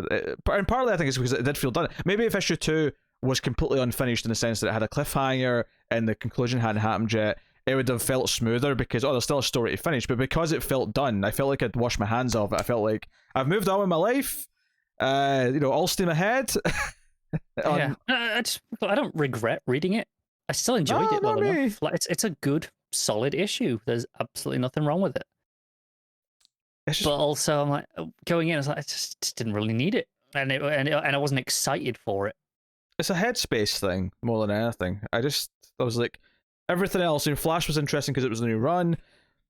The 2 Tom King books are these prestigious books that are getting a lot of conversation. There's usually a lot of good stuff to talk about. I don't know. That's just like a weird thing in the middle that like is good, but just I don't know. This is all very strange. I mean, if someone really loves this issue, they're probably mad at us right now that we're not like dissecting it a little bit more. But I don't really feel like I've got that much to say on the story itself. I feel like it continues a lot of the same themes and beats that it had. Yeah, it's very much a Mark Russell issue in that it has a lot of these themes, very biting satire, like I said, all the stuff about becoming more insular and trying to get through to that. Very good stuff in that regard. I think that the biggest problem that I have with that, as with all Mark Russell stuff, is it's very, I don't want to say surface level because that's unfair, because it is like a valid point that it's making, and it's not just there, but more, it's not exactly hidden, right? It's not like this subtle messaging. It's just, no, this is the point, and it's in your face, and that's it's just kind of there. Yeah, I mean, the book ends with an ironic ending where Lex is imprisoned with the robot that wanted to be with them. So the robot is telling him that, hey, now you have me, and we'll be forever for years, if not decades, if not centuries. And Lex is just like, oh, great. So it's kind of this comeuppance for Lex, and the robot effectively gets a happy ending because this is what he wanted, was just to be with Lex. So it's it's a humorous comeuppance at the end. Yeah, that's basically it. So, yeah. Pretty much. Yeah. That might be the shortest discussion we've had on any book in months. Yeah. And the art is obviously perfectly solid from Pugh. It's you know, it's covered up a It's little exactly bit. what it was for the last two issues. I Yes, think. it is. Like it doesn't do anything good or bad that it didn't do in those issues. It's still solid, good use of layouts. It's fairly dynamic in that sense. Lots of moving panels. Which does give a good sense of flow as it goes through. Couple of nice little insert panels when Lex is whipping up the crowd just before he blames X-99. I thought that sequence was probably the highlight. But like I say, it doesn't go. I don't think Pugh goes above and beyond or anything like that. But I don't think he does anything wrong either. Yeah. Yeah, like complaints I'd have really is that maybe there's a few pages, especially early on when there's a lot of talking heads. It's maybe some pages are a bit busy. Maybe it could have been streamlined a little bit into a few less, less dialogue boxes, a few less speech bubbles or whatever. But it's not a huge complaint. Yeah. All right, what are you rating Imperious Lex issue 3? No, I'm still gonna give it a 7. Yeah, I'll give it a 7. I mean, that's good. That's the thing. Like, I would probably say it is better than the Flash issue, but the Flash was more interesting because it was new and whatever. So there you go. And I'm more passionate about them wanting to get Wally right. So I have a lot more vested interest in that. Yeah. In ways. Thus ends Future State for now. For now, next Batman starts next week. Doesn't have the Future State logo on it. Doesn't count. Technicality, if I've ever heard of one. All right. Batman Catwoman issue 4, Tom King and Clay Mann. Of course, we have the investigation in this issue of Catwoman by her own daughter, Batwoman, and this issue kind of delves into to how close were Catwoman and Joker at a certain time. There's a montage in the middle of this issue where Helena's essentially, she interviews the Penguin, she goes to interview Clayface and Zaz, and she's basically just hearing, like, it's almost that thing in like any sort of documentary where you hear people saying, oh, we've seen them talking together at the get-togethers, but I mean, no one knows for sure like how close they were. And a lot of this is building into the guilt of like Catwoman's past and what she regrets of her villainous years and also all sorts of things. So you've got that. You had the present day, if you want to call it that, cliffhanger of, actually I suppose this is more the past, because the present day is the phantasm stuff. So the past stuff, which was Joker had told her about a bomb at the ice rink, but if she tells Batman, then she has to explain where the information came from. And one of the early scenes in the book is her just like, he's getting dressed to go to this black tie like dinner party thing, and he's like just giving her advice because paparazzi will be there, you're going to be in the newspapers tomorrow, don't worry about it. And she just sort of like breaks down and says, look, Joker's put a bomb under the ice rink. It's Christmas time. There's a lot of Christmas music sort of in music bubbles throughout the issue to give you sort of the mood, which is nice. But it shows you you can see the opening pages of the red digital clock of the bomb like showing through the ice. It's a really nice little sequence. And then the present day story with Phantasm, she has kidnapped Selina and has her held captive in the World Fair building, which is now kind of abandoned, but it was this fair about the future and blah blah blah. And she kind of monologues about to her there. So you've got these 3 timelines going still, which the book's had the whole time.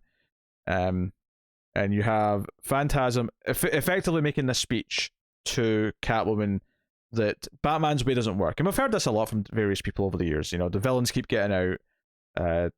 That's not solving anything. We have to do more. We have to do something else, which heavily and it has more weight here though, because we've already seen in the future that old woman Selina kills Joker.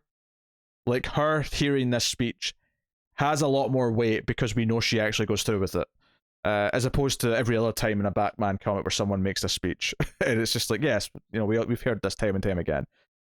So that's really neat. And there is some really great art, of course, from Clay Mann throughout the book. All the Christmassy set and stuff looks really good. After Helena questions everyone about how much, and Scarface is one of the ones that get questioned as well. and Mrs. Freeze, which is notable that Victor's dead and he's now in a tank like Nora used to be. And Nora, who's not blue, might I add, Nora, and of course Nora technically did just get killed in one of the comics, but this is separate continuity wise. It's fine. She's like, oh yeah, Victor used to like talk about the glory days and all the time that he fought Batman. There was pride in when he spoke about it. But what do you want to know? Like he talked a lot about everything.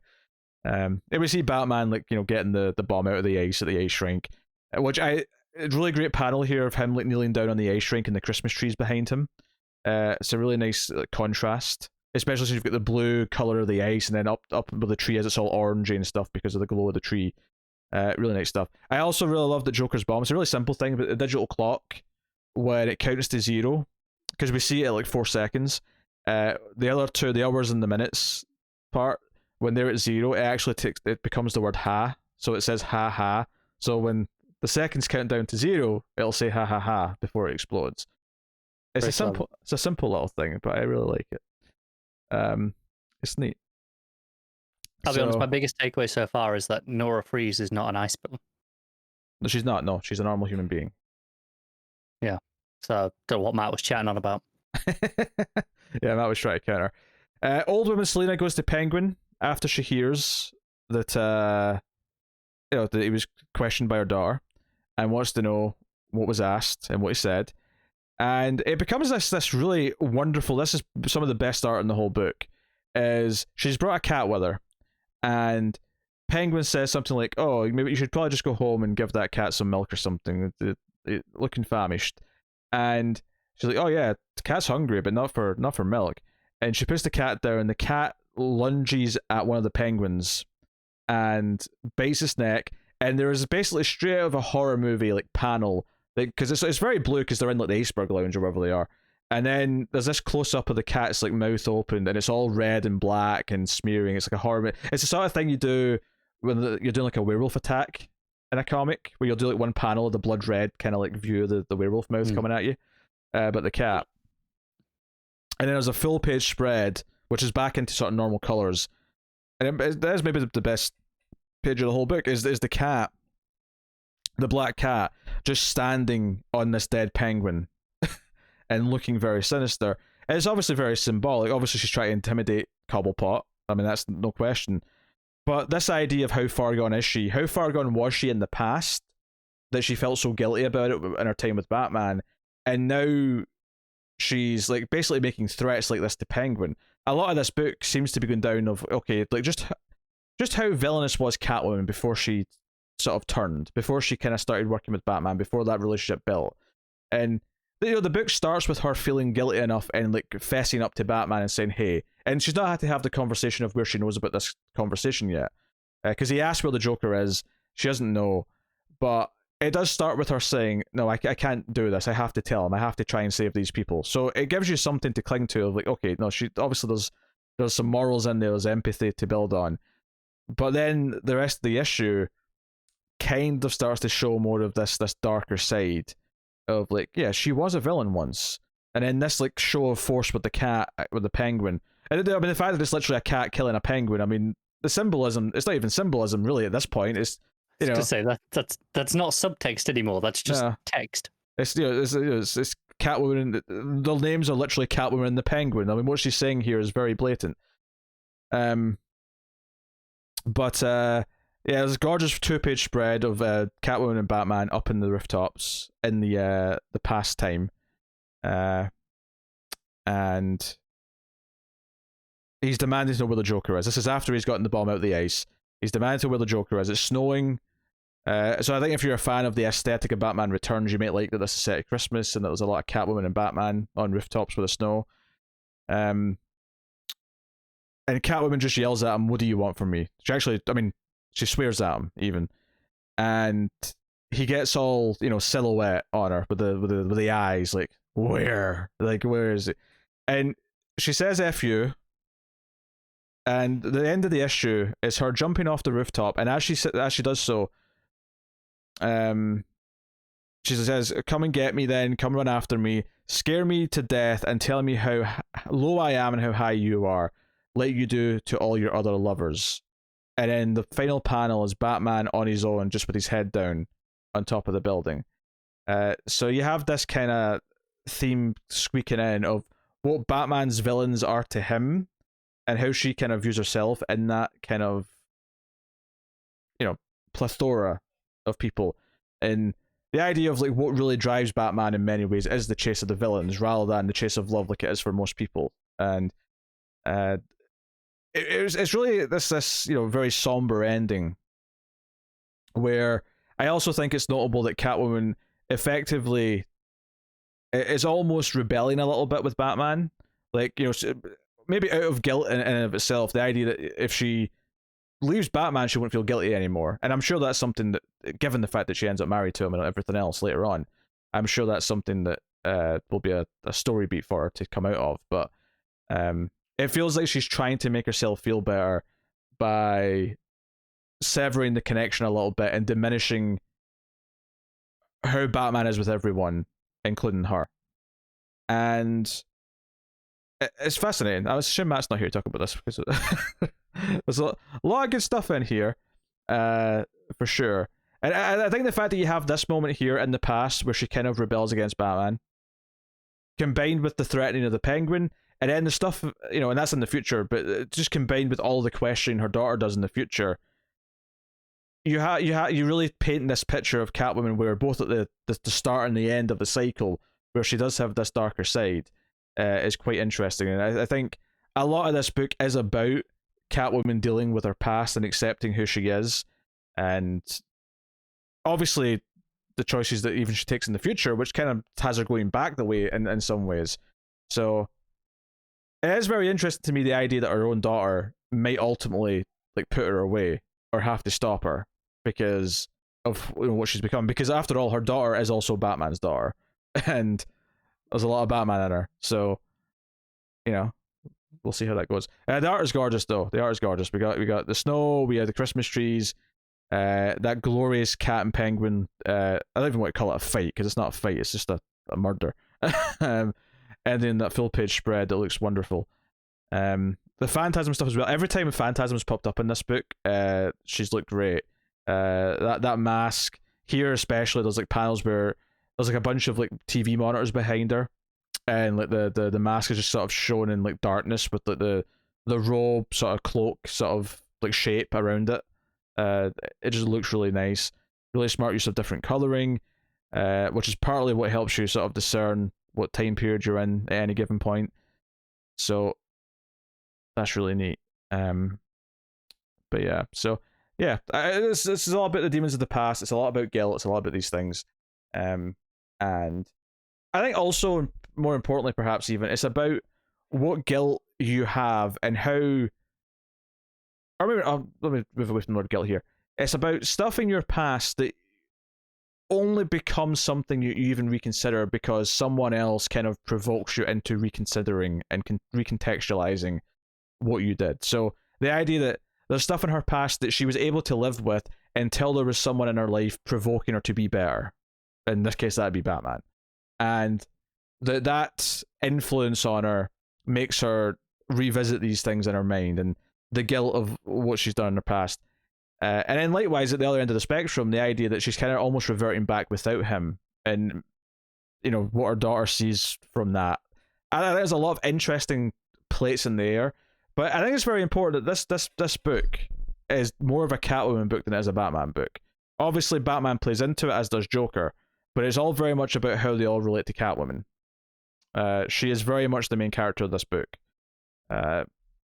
So, yes, I'm looking forward to the next issue and seeing how it develops from here. So, there you go. Very pretty, like I say. Very, very pretty. Forgive me if I was waffling in thoughts. I'm used to Matt jumping in and taking the mantle occasionally. So, as far as the rating goes for this, I'd say a really strong 8.5. Wonderful art, almost flawless in many ways. And then all the themes that it's spinning. It might not be my favorite issue of the book, but it's definitely progressing things. I mean, I think the favorite one is still very much where she killed the old man Joker. That was exceptional, that moment, and that I think that was issue 2 or 3 that happened. So Really good stuff. So there you go. Batman Catwoman issue 4. Strange Adventures issue 9. Tom King writing with Mitch Gerads and Doc Shaner on the art. And Usual. we have the fallout of this report that's leaked about Adam Strange and whatever he did in the war on Ran, and the reaction to this, and kind of how Alana is very capably able to spin it into a very positive thing for the public. Yeah, especially as we see some of what actually happened, or at least the story of what happened. Mm-hmm. And it seems like there was some chemical warfare going on. It seemed like chemical warfare combined with like luring people, like, because the chemical warfare is essentially designed to lead them to a giant pit, which then buries them all alive. It's very sinister. Yeah, and it was like, there was no like specific targeting the soldiers. It was just whoever's there. Yeah, and Adam Strange, notably in that section, is wearing like it's a black version of his suit. It's like a stealth version. It is very much the stealth suit. Yeah. Notably though, we start with the stuff on the planet. We start with, the grave, like they're at the tombstone with the little hologram of their daughter. And I actually went back and, because obviously we have like a month or so between these issues, sometimes it's a little bit longer. And I remember always the gist of what the book's been about, but I'm like, okay, I always want to go back and just sort of skim the previous issue to remember, okay, where did we leave it off? What was the ending of the last issue? And I was glad I did in this case, because I was like, wait, did we have the death and I've forgotten it? Because I don't remember what and we didn't. This is important. I went back and checked. The last issue ended with like him and his daughter going out together to spend some time together. And it was very kind of somber, and we all had the feeling, I remember talking about it, we all had the feeling that this is the trip that's going to be the tragedy. Yeah. But we don't see it yet, so they're saving that still, because we start this and she's already dead. There's a tombstone. Allegedly dead. Allegedly dead, yes. That's important, I suppose. But but it made me go, I made a point to go back and check. So in the present day stuff, Adam's flying around, fighting Pict, and Alana's basically saying what this report is, what's in it. It's kind of damning, but other than the fact that the Justice League are basically banning you from being a Justice League member, it's not actually that big a deal. Big deal. Yeah.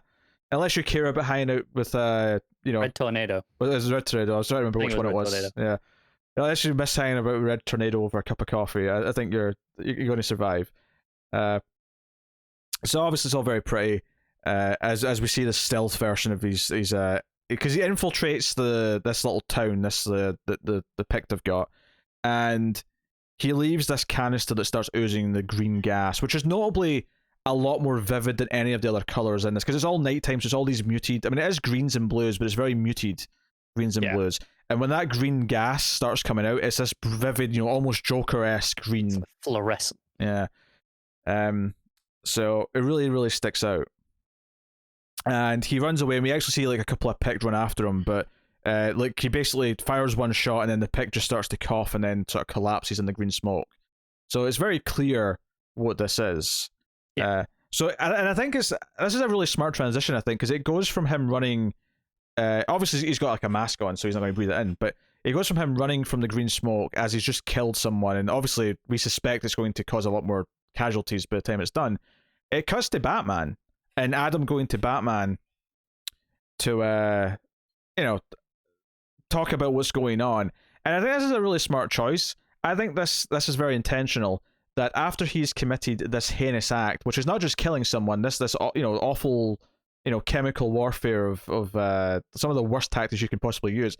I think cutting straight to the strongest moral we do not kill compass in the Justice League that is Batman is a very intentional choice to make you kind of just like almost get whiplash from that to like Batman's attitude, and then to spend that scene where it's Adam saving Batman's life. Yeah, but then like, I mean, even before that, I do want to mention out Adam yelling, "I didn't do anything." That stung a little bit, hearing him yell that out, given what we just saw. We've just seen, and especially as we've been working under the assumption that the story we've been seeing is the sanitized version. Yeah. If that is the acceptable version of the story, how bad was it really? Well, to be fair, I don't think it is the sanitized version in this case. It may still be. Maybe I'm wrong here. But I think that because this report's come out, I think what we see now from the flashback stuff in this issue is becoming less, you know, it's adapting to the public perception because that's out in the public domain now. Okay, yeah, no, that's possible. Yeah, it's adapting to what the public are actually getting now. So especially as to jump a little bit ahead in the issue, Alana kind of owns up to it a little bit later. Yeah, it's like it's true, but this is what you need. And again, still playing into the story angle of it. Because I think the idea at the start of the book is we were very like stuck on the idea that this is the version of events that are in his book. But I think as we're going on and more stuff is coming out, I think those changes are reflecting into what we're seeing in the flashback, especially because it's still Doc Shaner obviously, but it's not as bright and poppy as it once was. It's starting to get darker. It's starting to get. It's true. I do wonder if it's like like I said, it's still the story, but it's the story that's in the public domain, whatever that is at the time. So now that's whatever they've said in the report is the story. Well, like you say, Batman gets hit with a beam, and Adam has to like grab him and fly him out of there. And notably, Adam turns back and like shoots one of the Picts and kills them as he's flying off with Batman. But then we cut back to the scene where they're basically watching the town as this gas infects the whole thing, and we see just like all these Picts running out, and we can't read what they're saying. It's all in this alien language, but they're all running and like gasping, and there's a full page spread to really get across the idea that this is thousands of people.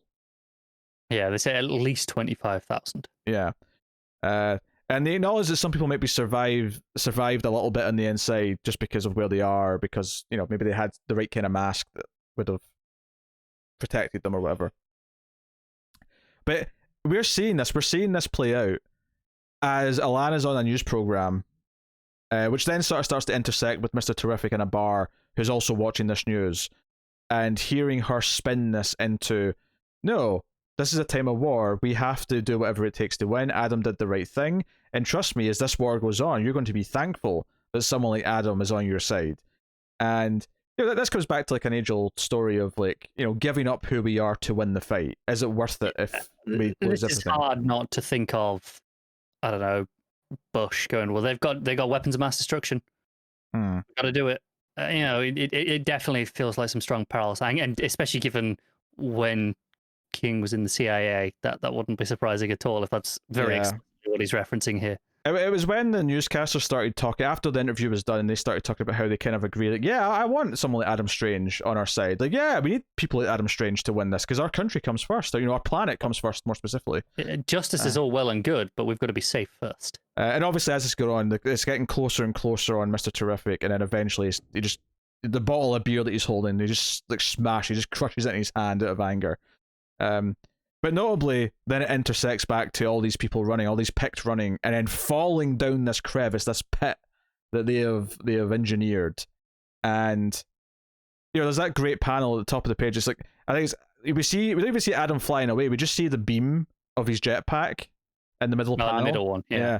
But the panel above that is like a Pict with his hand out, and I'm like, they're making me sympathize with the Pict here. They've went far enough now where I'm starting to feel like, no, this is what Adam's doing was wrong, and it's going to be hard to come back from that. And when you look back, because there was a panel when I was skimming through the last issue, there's that panel from last issue, which you'll remember when I remind you of him sitting in like a morgue of all the dead bodies, and he's just like, he's just got his head down and he's like struggling with the memories, the horror of it all. Yeah. So I think deep down, all this does get to him, of course, and I think a lot of this issue is him dealing with that guilt. I suspect the denial of it being so strong is part of how he copes with it. It's like, it's the only way he can function is, no, I didn't do anything wrong. Yeah. So really good stuff. And Terrific actually starts writing a letter. He tapes up his fist. He's about to like do some boxing or something, but he goes to write down a letter. And we really get the start of it. We get, Dear Alana. Is it not a bandage from where he's just cut his hand on the glass? Oh, you're probably right. For some reason, I took this as he was taping up his hand to punch a glove or punch a bag. Yeah. But whatever. Dear Alana, I think there are a lot of lies going around. I think you're ready for some truth. And we have been speculating that there's some more to the daughter's death, to Aaliyah's death, than that she knew even, right? For a long time now. So this seems like him hearing this, like her like rally this hard for him on the news, and the atmosphere that is being engineered through these turn of events, and how the public are starting to sway to this attitude, has convinced him that she needs to be aware of what's going on. It may be in the hopes that this will spur change between the two of them as a couple, and lead to something. But this definitely motivates him to like reveal whatever this truth is that he has uncovered, or speculates at the very least based on whatever he found. So yeah, it's getting towards the climax now for sure. Yeah. I mean, this is issue 9 out of 12, so it is. So yeah, it makes sense just by the numbers, but you feel it in the story. It is my point here. Because there's a scene where Adam and his stealth gear, the allies they've got, was it the Helitat?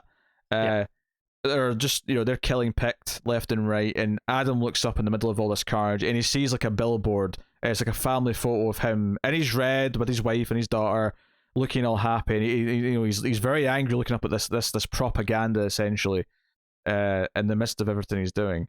And I actually thought that was the last page of this issue. I was expecting to turn the page because I'm reading digitally, so I don't know exactly where I am in the book, and I was expecting that to be the last page. And then there's a whole scene with Superman, which was fantastic. Oh where God, yeah. They're up in the sky. It's got that sort of blue glow to the sky that all the Gerads sky stuff has. All the lasers going on behind them. And they're fighting this giant Pict robot that they've got, this big mech. And essentially, this scene boils down to, and we saw this, we remembered this, which is Adam asked the Justice League to help with the Pict War back early. It was one of the flashbacks. We saw that he asked Superman and the League to intervene, and they didn't. And the final part of this scene where he just yells out, "I begged you to help. You're judging me for what I had to do to win that war. But before I did that, I asked you to come and help. I asked the Justice League to come and help do it properly and do it without any extreme measures." He was driven to that after he was refused help. So it's one of those things where you get to, even though I've been very much like against Adam's side for a lot of this issue, I get to that last bit and I'm like, he does kind of have at least one point here where he asked for the not the firepower, but for the the backing to make it go smoother, to make it something a bit more humane, if you will, and he was denied it. He did try. He did ask for help. Yeah, and the book ends with Adam and Alana in the flashback stuff, lying in bed talking about their daughter's first steps, and how they'll see her again someday in another world, afterlife presumably. And this is where I'm questioning what he knows, because the whole time she's like, "Oh, maybe I'll just see her one more time." It's kind of where it ends, and he hasn't said anything throughout this entire scene. Yeah, it's just her talking about or walking. Yeah. Yeah, and then he's just staring there, lying, just staring up at the top.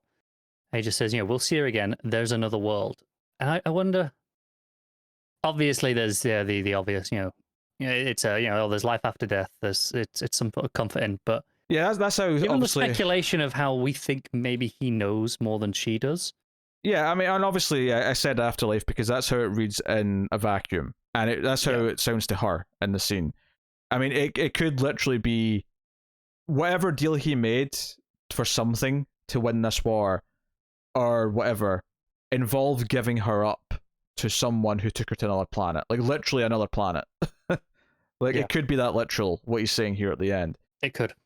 Which, I mean, how is Alana going to feel when she finds out if this is remotely what happened, if this is remotely true?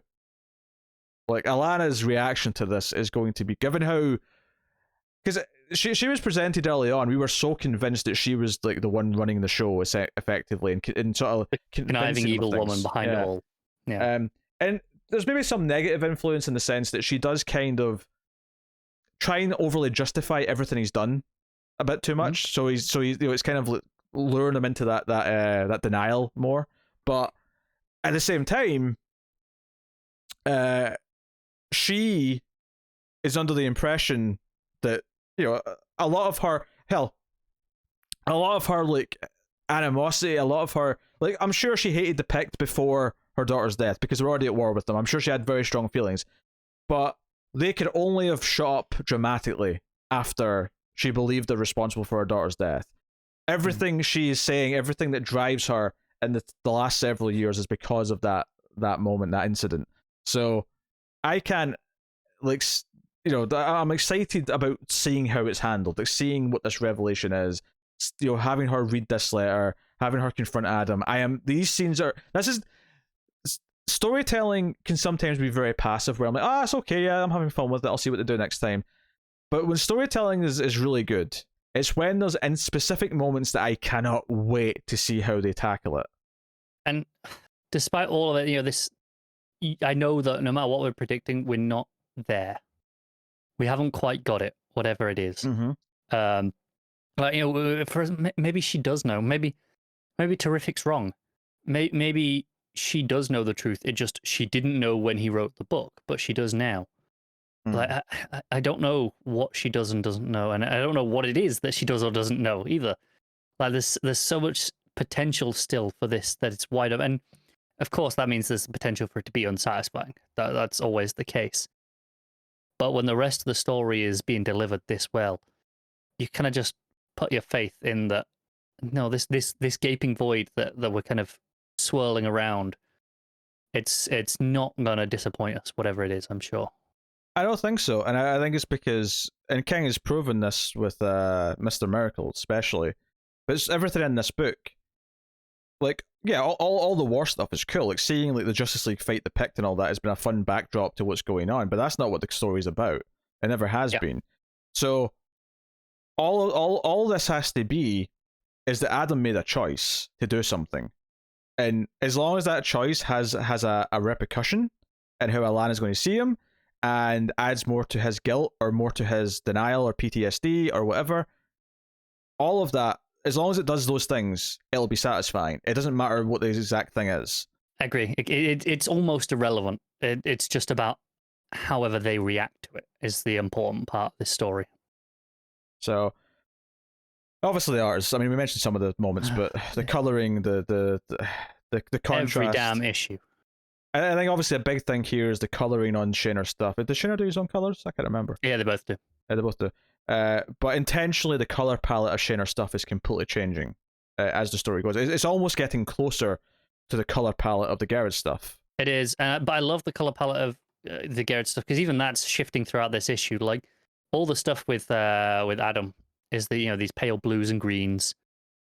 Very muted. But then anytime it cuts to Terrific, it's these bright reds and oranges. Mm-hmm. It's so you feel the emotion coming from him just in the color, let alone what he's actually doing. I think there's one page where it is a Terrific panel at the top and bottom, and then like an Adam panel in the middle. And it's just this stark contrast between them just really shows off that these two men could not be more different right now. And I think it's also important as well that as much as Alana says, I mean, the Justice League don't like you and you won't be on the team anymore, but other than that, this is not a big deal. I think it's important to know that he does go to both Batman and Superman directly and tries to build a bridge with both of them. So clearly, despite what she says, he does care. He does care that Batman and Superman are looking down on him, that they are judging him for what he did. Yeah, that still matters to him. Yeah, so that's super important. So yeah, unsurprisingly, it was an excellent issue.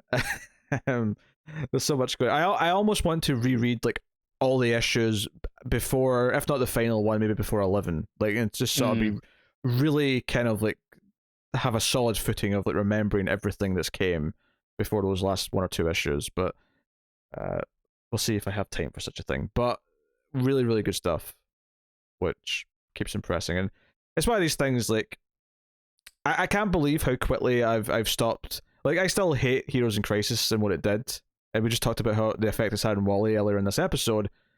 But I forgave Tom King's involvement very quickly because the standard of book that he's typically putting out is so off the charts that despite any failings he's had, which is maybe some of the back half of his Batman run obviously wasn't exactly all gold, and Heroes in Crisis, right now he's putting out 3 prestige miniseries that are all firing on various cylinders for me. I think so. Yeah, I'm obviously a lot more hit or miss with them, but I'm always open to try them because when it hits for me, like it really does hit.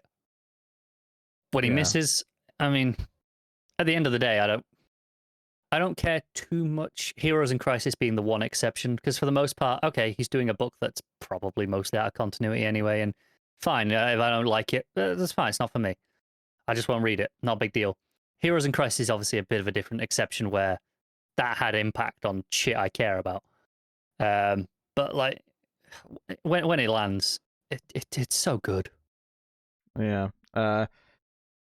So what are you rating Strange Adventures issue 9? I'm just gonna go with a 9. Yep, I'm also going to give it a straight 9. It's hard to really say anything else. All right. So, Patreon books coming up. Every month on patreon.com/MailFustTV, one of the higher tiers, you can make myself or Connor read a book of your choosing. One book, Connor's last book of the March batch. I mean, and this is still a March episode, even though the episode doesn't go out until April. But Connor's last Patreon book to do is Green Lantern Season 2, Issue 12. Connor did review the first few issues of Season 1, and then fell behind and then never caught up for the show. Yeah, I've tended to be like reading them like 3 or 4 issues at a time over the past, year or so, whatever it's been. So, despite the fact you're not talked about on the show, you have read all of the preceding issues of this. So, I mean, if nothing else, jumping at the last issue to give your opinion of the whole thing is maybe the best time to do it. So, it's going to be hard to talk about this issue individually in a lot of ways because it is very much the culmination of a 27 issue run. In a lot of ways, I mean, it is more specifically a culmination of this 12 issues, to be fair. But this is the end of Morrison's tenure on the book, and Sharp's too. I say 27 because there was the 3-issue mini in between the 2 seasons with, I want to say, Zamanico on art, but definitely counted as part of the story, and it is kind of essential. So if you're checking this out and you're like wanting to read this run overall, do not skip that Black Stars mini in between. It is an important part of the story. But even before I get to the actual story of this issue, just holy crap, Liam Sharp brings his game on this book. I've always been a fan of his art, but the last, I don't know, 7 or 8 issues of this series in particular, he has got experimental, and not just in one way. Like each issue has been doing something very different to whatever came before. This issue, and to be fair, 11 as well, because 11 and 12 are kind of a 2-part epilogue for a lot of it. The closest thing I can say to describe it is it's very much like Dave McKean's art for Arkham Asylum. Like that really scratchy, ethereal, surreal, kind of almost horror-esque. Lots of like colors kind of going all over the place in kind of like, strange lines. It's very much doing that thing, except for a Green Lantern story. And it's absolutely gorgeous. I just want to say, like there are other issues where he's done like painted photorealism stuff. There's some stuff where you can tell he, where he was trained in, in as a British artist, at a certain period of time from the influences that he's taken from those. A lot of early comics that like in magazines over here, like just like comics that were like 2 or 3 pages at a time. You can tell he trained with those guys, and those were big influences on him in some of these issues. And I do think Sharp is absolutely the hero of this book, and I love what Morrison's been doing. It's been a wonderful journey, but man, Sharp's art spectacular.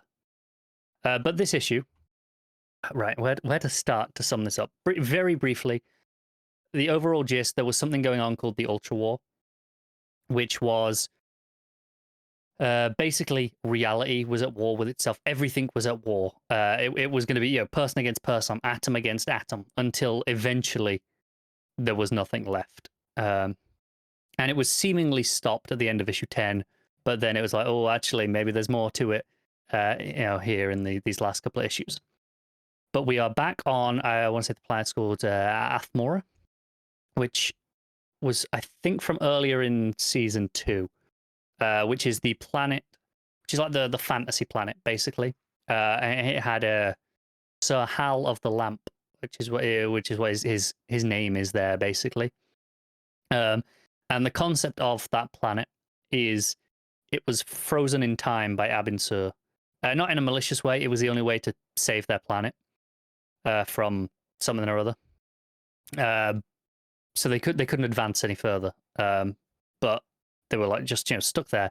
But Hal basically used it over the years as a he never deactivated the thing that Abin did that could have let them advance again.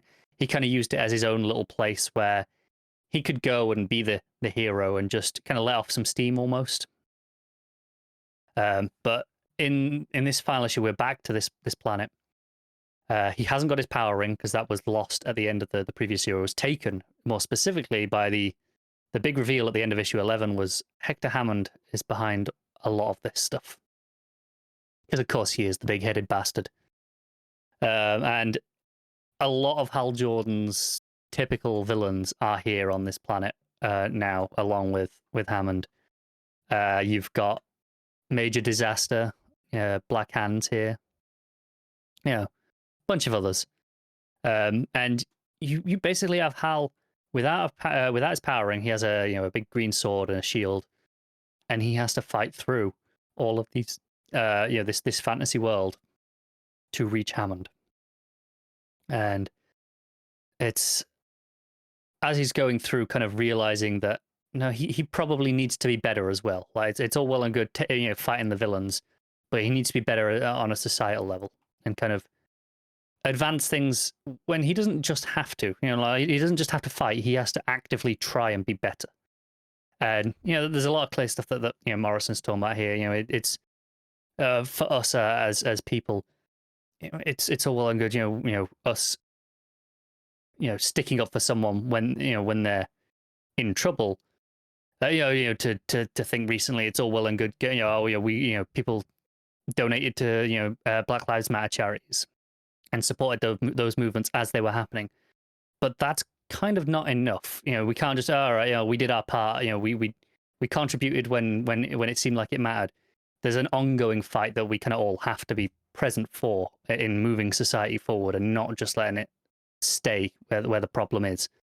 And that's kind of what Hal's realizing as he's going through this, and it's all through this gorgeously rendition. This art, just fantastic. But he finally gets to Hammond and takes his ring back from Hammond. Hammond thinks he's got it, and he doesn't. Of course, he doesn't. And there's a bit of fight, and the Golden Destroyer shop. I'm not even getting into all the Golden Destroyers. That's way deep into this run. Too much to go into now. But basically, they're after an energy source, and Hal's kind of offers them a deal. It's like, look, if we can synchronize multiple power batteries in like countless parallel universes, you will have the power source you always needed. And once you've done that, just go and do your thing. Leave everyone else alone. You've got what you need. Does that sound fair? And this is basically this will end the Ultra War. And so you have this fantastic, like 2 or 3 pages of Hal doing the oath and going through all these lanterns on various Earths. We see a little bit of Earth 11, which was a big thing a couple of issues ago. Earth 15's in there. All these big things. And you see, definitely bits where it's on the nose in terms of just what it's doing with the Ultra War stuff. You see like an image of, kind of people in uniforms, and there's fire blazing, and there's all like text boxes, very different text boxes. It's very notably a Twitter blue that they use for the lettering of this, where it's like saying, I hate you, why won't you die, Nazi, turf. It's all this Twitter discourse, something distilled into a single panel. It's kind of impressive how that's been managed, if I'm being perfectly honest. But then it's done. And they're leaving. They have their source, and they're gone. The Ultra War is over. Hal Jordan has once again saved the universe, unsurprisingly. And the very end is he returns to Oa and talks to the young Guardians who we've had, or one of the young Guardians, and how there will be more that come after them. Hopefully, they'll be wiser. And we were probably wrong to not trust that you could do this, Hal. We were eager to just try new things, as let's be honest, the Guardians often are. Like, Manhunters didn't work, let's try Lanterns. They've always got something in mind, and it's very much playing with that. But ultimately, they're like, do you know what? We were wrong. We recognize that you kind of saved everything here, and we want to offer you a promotion. And it doesn't tell us what the promotion actually is. It doesn't get that far because all it cuts to is Hal has turned them down, and he's off to explore. His ring is still a bit supercharged from Grail energy. Again, stuff earlier in the run. And there's a few other lanterns here that are like, hey, they're like their hopes of surpassing him one day and kind of rising up to his ranks as a Green Lantern. But then the final page is just him just flying off, going warping off to somewhere, and it doesn't give us any more than that. It doesn't need to. It's just that's it. Hal's done his thing. Is he off to do more lanterning? Maybe. Is he off to take a break? Could be. I think the beauty is this does leave it open for Infinite Frontier to kind of put Hal to one side if they want to, bring him back, do whatever they want with him. We know he's not showing up immediately, but this very actively does that. And I don't think it was in this issue. I think it might have been in issue 10 or 11, where it made a point of showing Hal the future of the Lanterns. And it wasn't just the usual Lanterns. It was Joe. It was Teen Lantern. It was that other one that's in the young adult or kids graphic novels, whose name I don't know yet. I don't know if you know it, Pete, or even if you know the Lantern I'm talking about, the one in the young adult graphic novels that's kind of been going recently. Vaguely.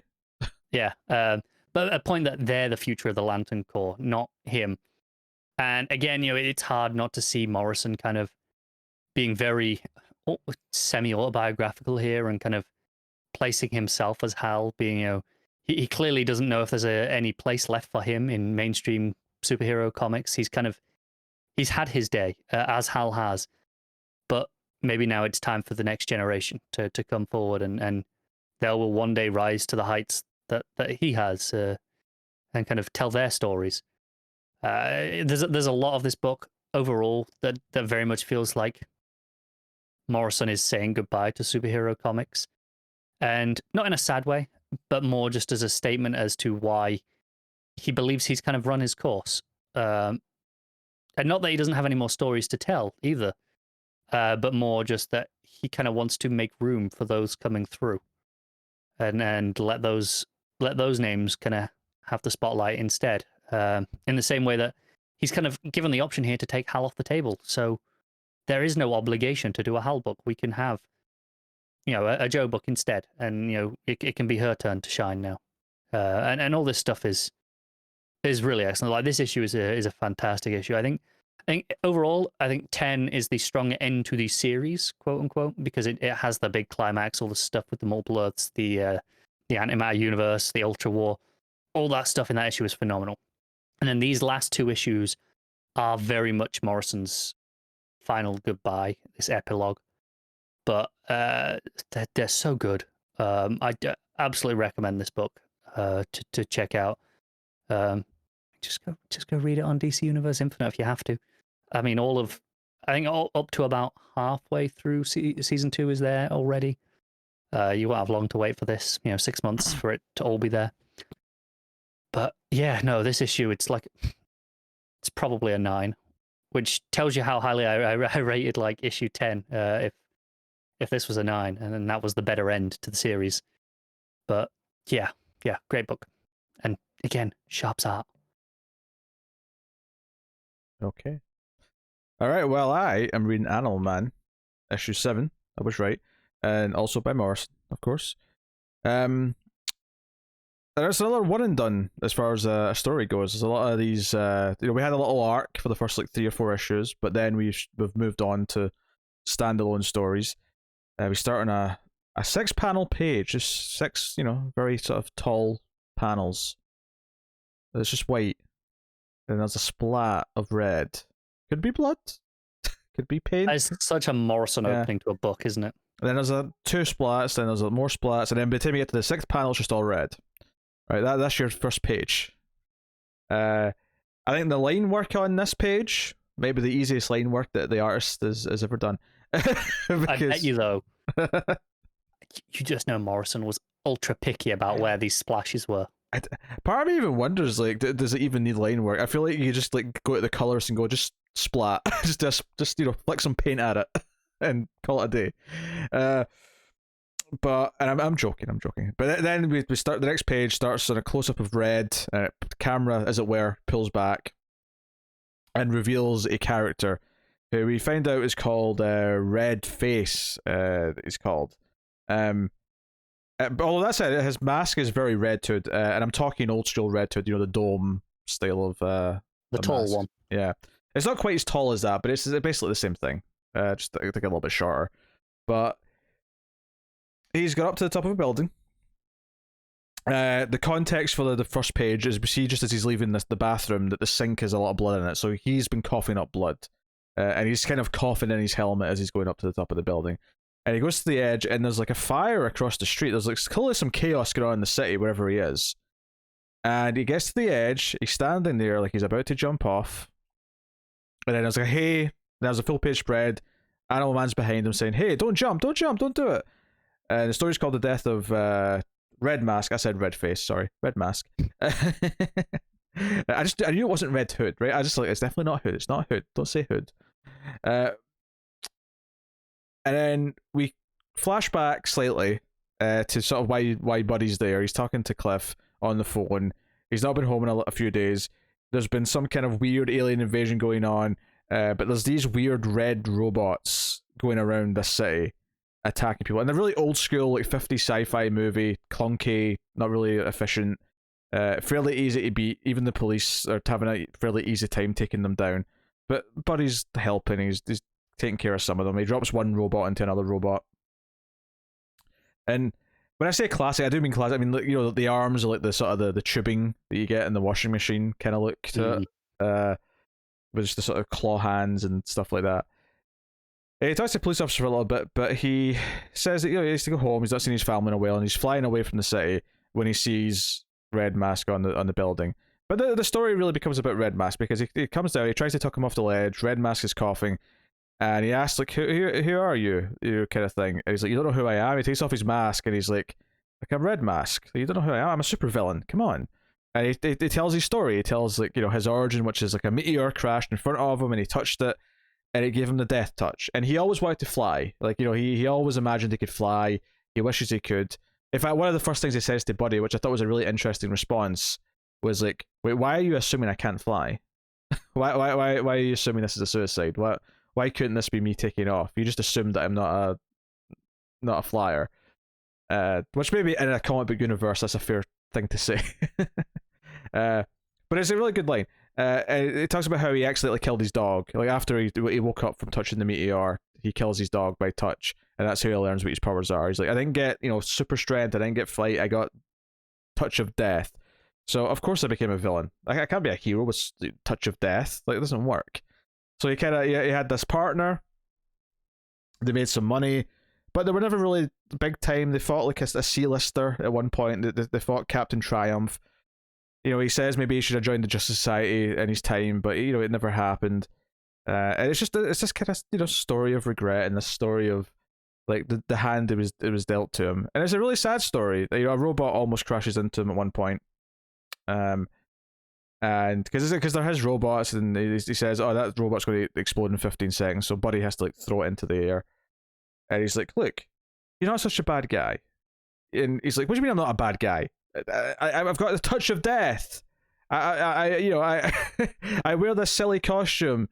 I'm telling you all these things about how I've killed people. Like, what, maybe you should change your line of work. You're clearly not that good at this if you don't think I'm a bad guy." Is all I ever wanted to do was to fly. And he picks up his helmet, and Buddy's like, look, this is pointless, it's getting depressing. How about you let me go talk to someone who can get you on TV, you can tell your story, you can be important, you can be relevant. Because, there's kind of a sentiment that he's kind of upset that no one really remembers the way things were, that he's from this olden generation. And he even sort of like says, oh, I'm becoming one of these old men who talks about how the way things used to be. I hate those people. And the helmet drops, and we see it smash on the ground, and he basically says, "Okay, fine," and Buddy flies off. And the end of the issue is really dark, where he's walking to the exit on the roof, but then he just sort of coughs a bit more, and turns and says, "Screw this." And the end of the issue is he jumps off the edge, and he says, "I can do it. I can fly. I can fly." And he sort of has his arms stretched out as if he's like a bat almost, going to fly. And there's a full page white page with just him and the infinite white flying in the corner, but then the dark page of what's really happened, and that he's just a splat on the pavement, and he's lying there dead, with just the red flowing from him, just like the start of the book with all the red. And you know, that's the end of it. It's not the end of the book. There's still a couple of pages, but that's the end of the story of this. But you know, there's just a little bit at the end with Buddy talking to a police officer. He helps out with a robot. And you know, the policeman says as he flies off, you know, fly carefully. And there's a cliffhanger because Buddy gets, it's like an inverted color page where it's, you know, it's like they drew it in black and white, but they flipped the colors in a computer so that it looks really, you know, strange. You know, it looks like it's been drawn in white on a black page, which, given when this was drawn, probably is how they did it. Probably, yeah. And then that's the last page. It's kind of a weird cliffhanger, to be honest, to the point where it almost looks like it could be a cover. And I thought, is this maybe a cover? And then I went to the next page and went, oh, no, the next issue. Although the next issue, Mirror Master's on the cover, so I suspect whatever's happening here to him in midair is mirror related. That makes sense. Yeah, I'm going to go with that. Morrison loves playing with, you know, negative universes, yeah, mirror worlds. Yeah, I was just talking about the oh god, what's the Green Lantern one that I just talked about? The Antimatter universe. Antimatter. Thank you. Yeah, he loved playing with that. Yeah. The main story here is, it's kind of interesting to me how some of these issues early on have been very kind of focused character studies of not necessarily Buddy himself, although of course it kind of informs various things for Buddy, but just, you know, this old man who is this unsatisfied, because you know, Buddy's very much in many ways a C-lister, right? You know, Animal Man is not a member of the Justice League proper. I mean, I know obviously there was the era, of course, where he was, but you know, he's not part of the A team, or even necessarily the B team. And if it wasn't for niche, like, you know, when Animal Man came back for the New 52, it was almost like an indie niche book in the lineup by Jeff Lemire. It wasn't like, oh, Animal Man's back. Animal Man's got a big new book. It was kind of a big deal because it was, Animal Man's back from Vertigo. Yes. But not because, people were really craving an Animal Man book. Yeah, so I think this idea of like this old man who was like a forgotten supervillain who never really made much of a mark to even have any big fights with any villains. I think there is kind of a sad kind of correlation that Buddy might see in him, that maybe one day he will have a similar thing. But there's the ideas of regret as well. That's, you know, him jumping off and saying, I can do it, I can fly, and him thinking that's what he's doing here at the end. I definitely feel Morrison projecting, again, at this relatively early stage of his career, kind of projecting a little bit of, what if I never become a name? You know, what if I never get that, you know, those big stories? Yeah, Morrison loves to sort of put some of them, and all writers do to an extent, but I feel like Morrison is a bit more... he doesn't hide it that much. He really does go for it. Yeah. There's a lot of sadness in this issue. Because it has that thing where even though the guy's telling you he's a supervillain, you're kind of on Buddy's side when he says, you don't seem that bad. Like, you know, you feel like I think it kind of falls into that thing that you see played with sometimes in stories where you'll have an old man and you'll seem like a sort of innocent old man because he's old and weak now, but you don't know, he could have been a mob boss for like 30 years, like often people in alleyways. You don't know. Like, yeah. You know, it's almost like you can't fathom that this old fragile man used to be like the scariest, you know, asshole on the block kind of thing. So I think there's a little bit of that at play here, and maybe there's a little bit of a fear of getting old here as well, because it's not even just because he's sick as well. You know, he's dying, like, effectively. I can't remember if he specifies what he's got, but you know, he's coughing up blood. He's clearly on his way out anyway, and there's maybe an element of self-control to this where, well, if I'm going to go, I'm going to do it my way. I'm going to go out on my terms when I choose to. And the idea of like sort of like almost tricking himself into thinking he's living his dream of flying in that final moment is, again, him just taking what he wants for himself and not letting fate decide who he is. Because that's ultimately the regret of his story, is that he only became who he was because the meteor that fell in front of him didn't give him a cool power. It gave him this shit power. It gave him this horrible, like, tragic power. And that's what led him down his entire path. For once, in one final moment of death, and I don't want to say it's a pro suicide story or anything like that. That's a bit weird to say, but there is kind of an element of like, well, you know what? I had no control in anything in my life, almost. Or at least it feels that way. Well, there's a truth, and that's another question. But he's taking control at the end and saying, no, I'm going this way. Pro-suicide sounds wrong, but maybe you could say pro-euthanasia. Yeah. Yeah. Which is obviously a completely different argument that, you could argue, and I'm sure many people have, that it is just suicide, but also, there's a very specific point. Is like, like you say here, he's clearly ill. He's going anyway. This isn't just someone giving up. Yeah, when they're young. I think obviously suicide just on its. I mean, euthanasia is a specific type, right? Where if someone's just suffering and in pain and there's no life that they're ever going to have that they want, in that way, then I'm not. I'm someone who's pretty much like, if you're in that stage and that's the choice you want to make, if you're coherent enough to make that choice sound of mind, then I don't really have a problem with someone making that choice. And that's just a personal viewpoint. Like, everyone will vary on that. But when it comes to like stories and stuff, like obviously we read comics, we watch movies, and there's often big dramatic moments where someone makes a choice to sacrifice themselves, and no one ever really views it as like a suicide thing. We kind of view it as, it's like a soldier going to war who's making the choice to sacrifice himself for the good of people or whatever, and we kind of accept that, and no one really questions it or whatever. I think this is an interesting case where obviously this is a bit more in line with a typical suicide. I mean, taking out the supervillain and superpowers and stuff, but the idea that this is someone who is making this choice, I think the point is less obviously to justify what he's doing, but more to empathize why he's making this choice, and we understand it. And so when I say he's taking something from himself, that may be misconstrued of I'm saying, I get why he's doing it and I'm happy for him that he's taking control in the end. I'm not saying I'm happy for him and this is the right thing he should be doing. It's a sad ending, and Buddy was trying to help him in the right way, but ultimately you understand it. Yeah, I understand why he's taking this and why he's making this choice. So I get it. So sounds like another good issue.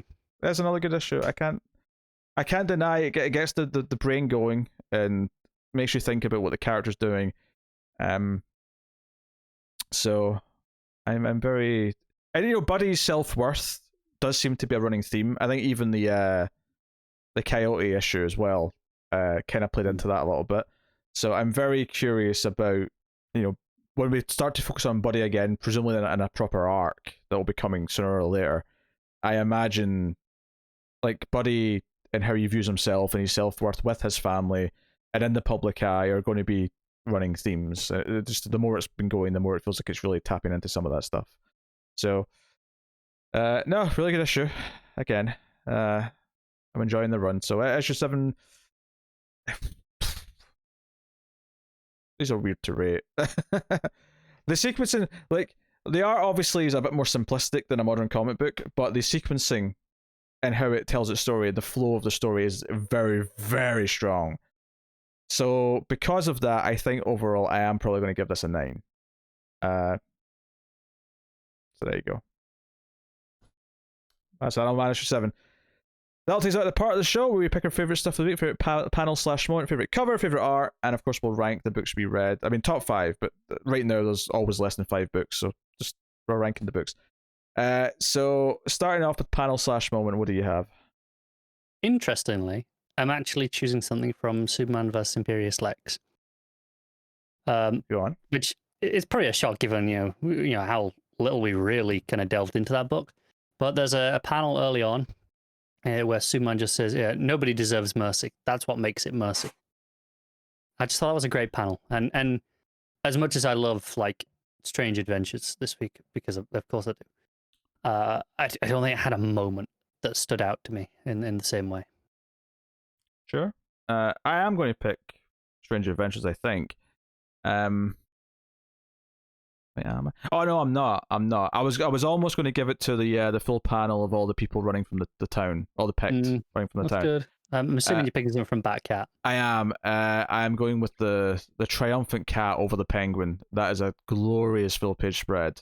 The There has a lot of meaning behind it, but it's just really well done. And I feel like sometimes animals can suffer in comics because it's like, you know, artists train for years to do humans because that's what they're drawing. That's what they're drawing most of, yeah. And that's what they have to have emote as well, especially. They have to have humans that can express with their face.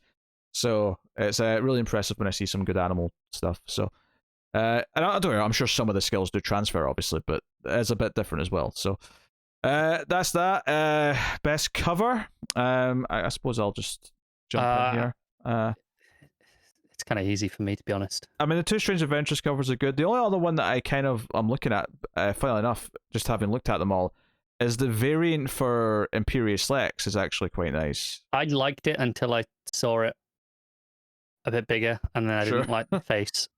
Okay, all right, that's fair. But no, I'm going with the Strange Adventures, the Shayna one, which is the stealth suit with the pink poster behind him. Yeah, I think I'm inclined to agree. Yeah, that's just kind of the one that sticks out. So that's cool. Favorite art of the week? Strange Adventures. Yeah, I'll agree with Strange Adventures overall. Although, I mean, Clayman was bringing it this week. Let it be said, the Clayman was definitely... I would just like to throw in, if we did count our Patreon books for these, which we don't, Sharp would be... God, I don't know who I'd pick between them and the Strange Adventures and Sharp and Greenland. You don't have to make that choice. It's fine. Yeah, I'm glad I don't, but I just want to really make clear how good it is.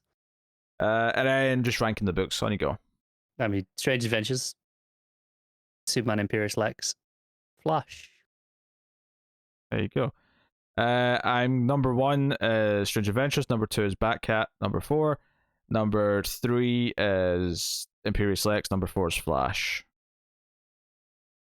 There you go. But hey, not a bad week, all things considered.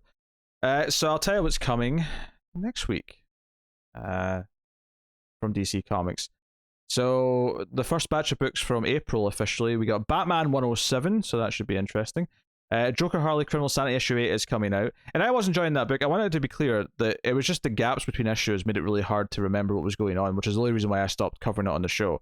I do look forward to reading all of that once it's all out.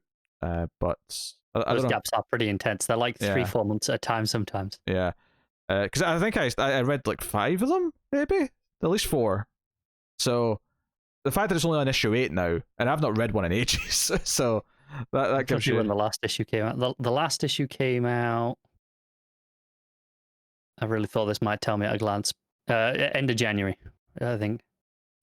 Jesus Christ. Anyway, so yeah, Batman 107, Joker Harley Criminal Sanity issue 8. The Swamp Thing issue 2 is out next week. Suicide Squad issue 2. Crime Syndicate issue 2. I mean, none of us read Suicide Squad anyway. Crime Syndicate, I think Matt was still into. So we'll see. So we'll see if he was he into that? Maybe he wasn't. No, I think he wanted to be into it and he was disappointed. I think I'm misremembering. Next Batman Second Son issue 1 is out next week. Now this is the physical edition, which is the first 3 digital chapters that have already been out for a while. Me and Matt, and I'll remind Matt because he'll probably forget about this one. At least, at the very least, I will, but hopefully Matt too. We'll talk about this as if we read the physical edition. So I just want to make it clear: I'm not reading this.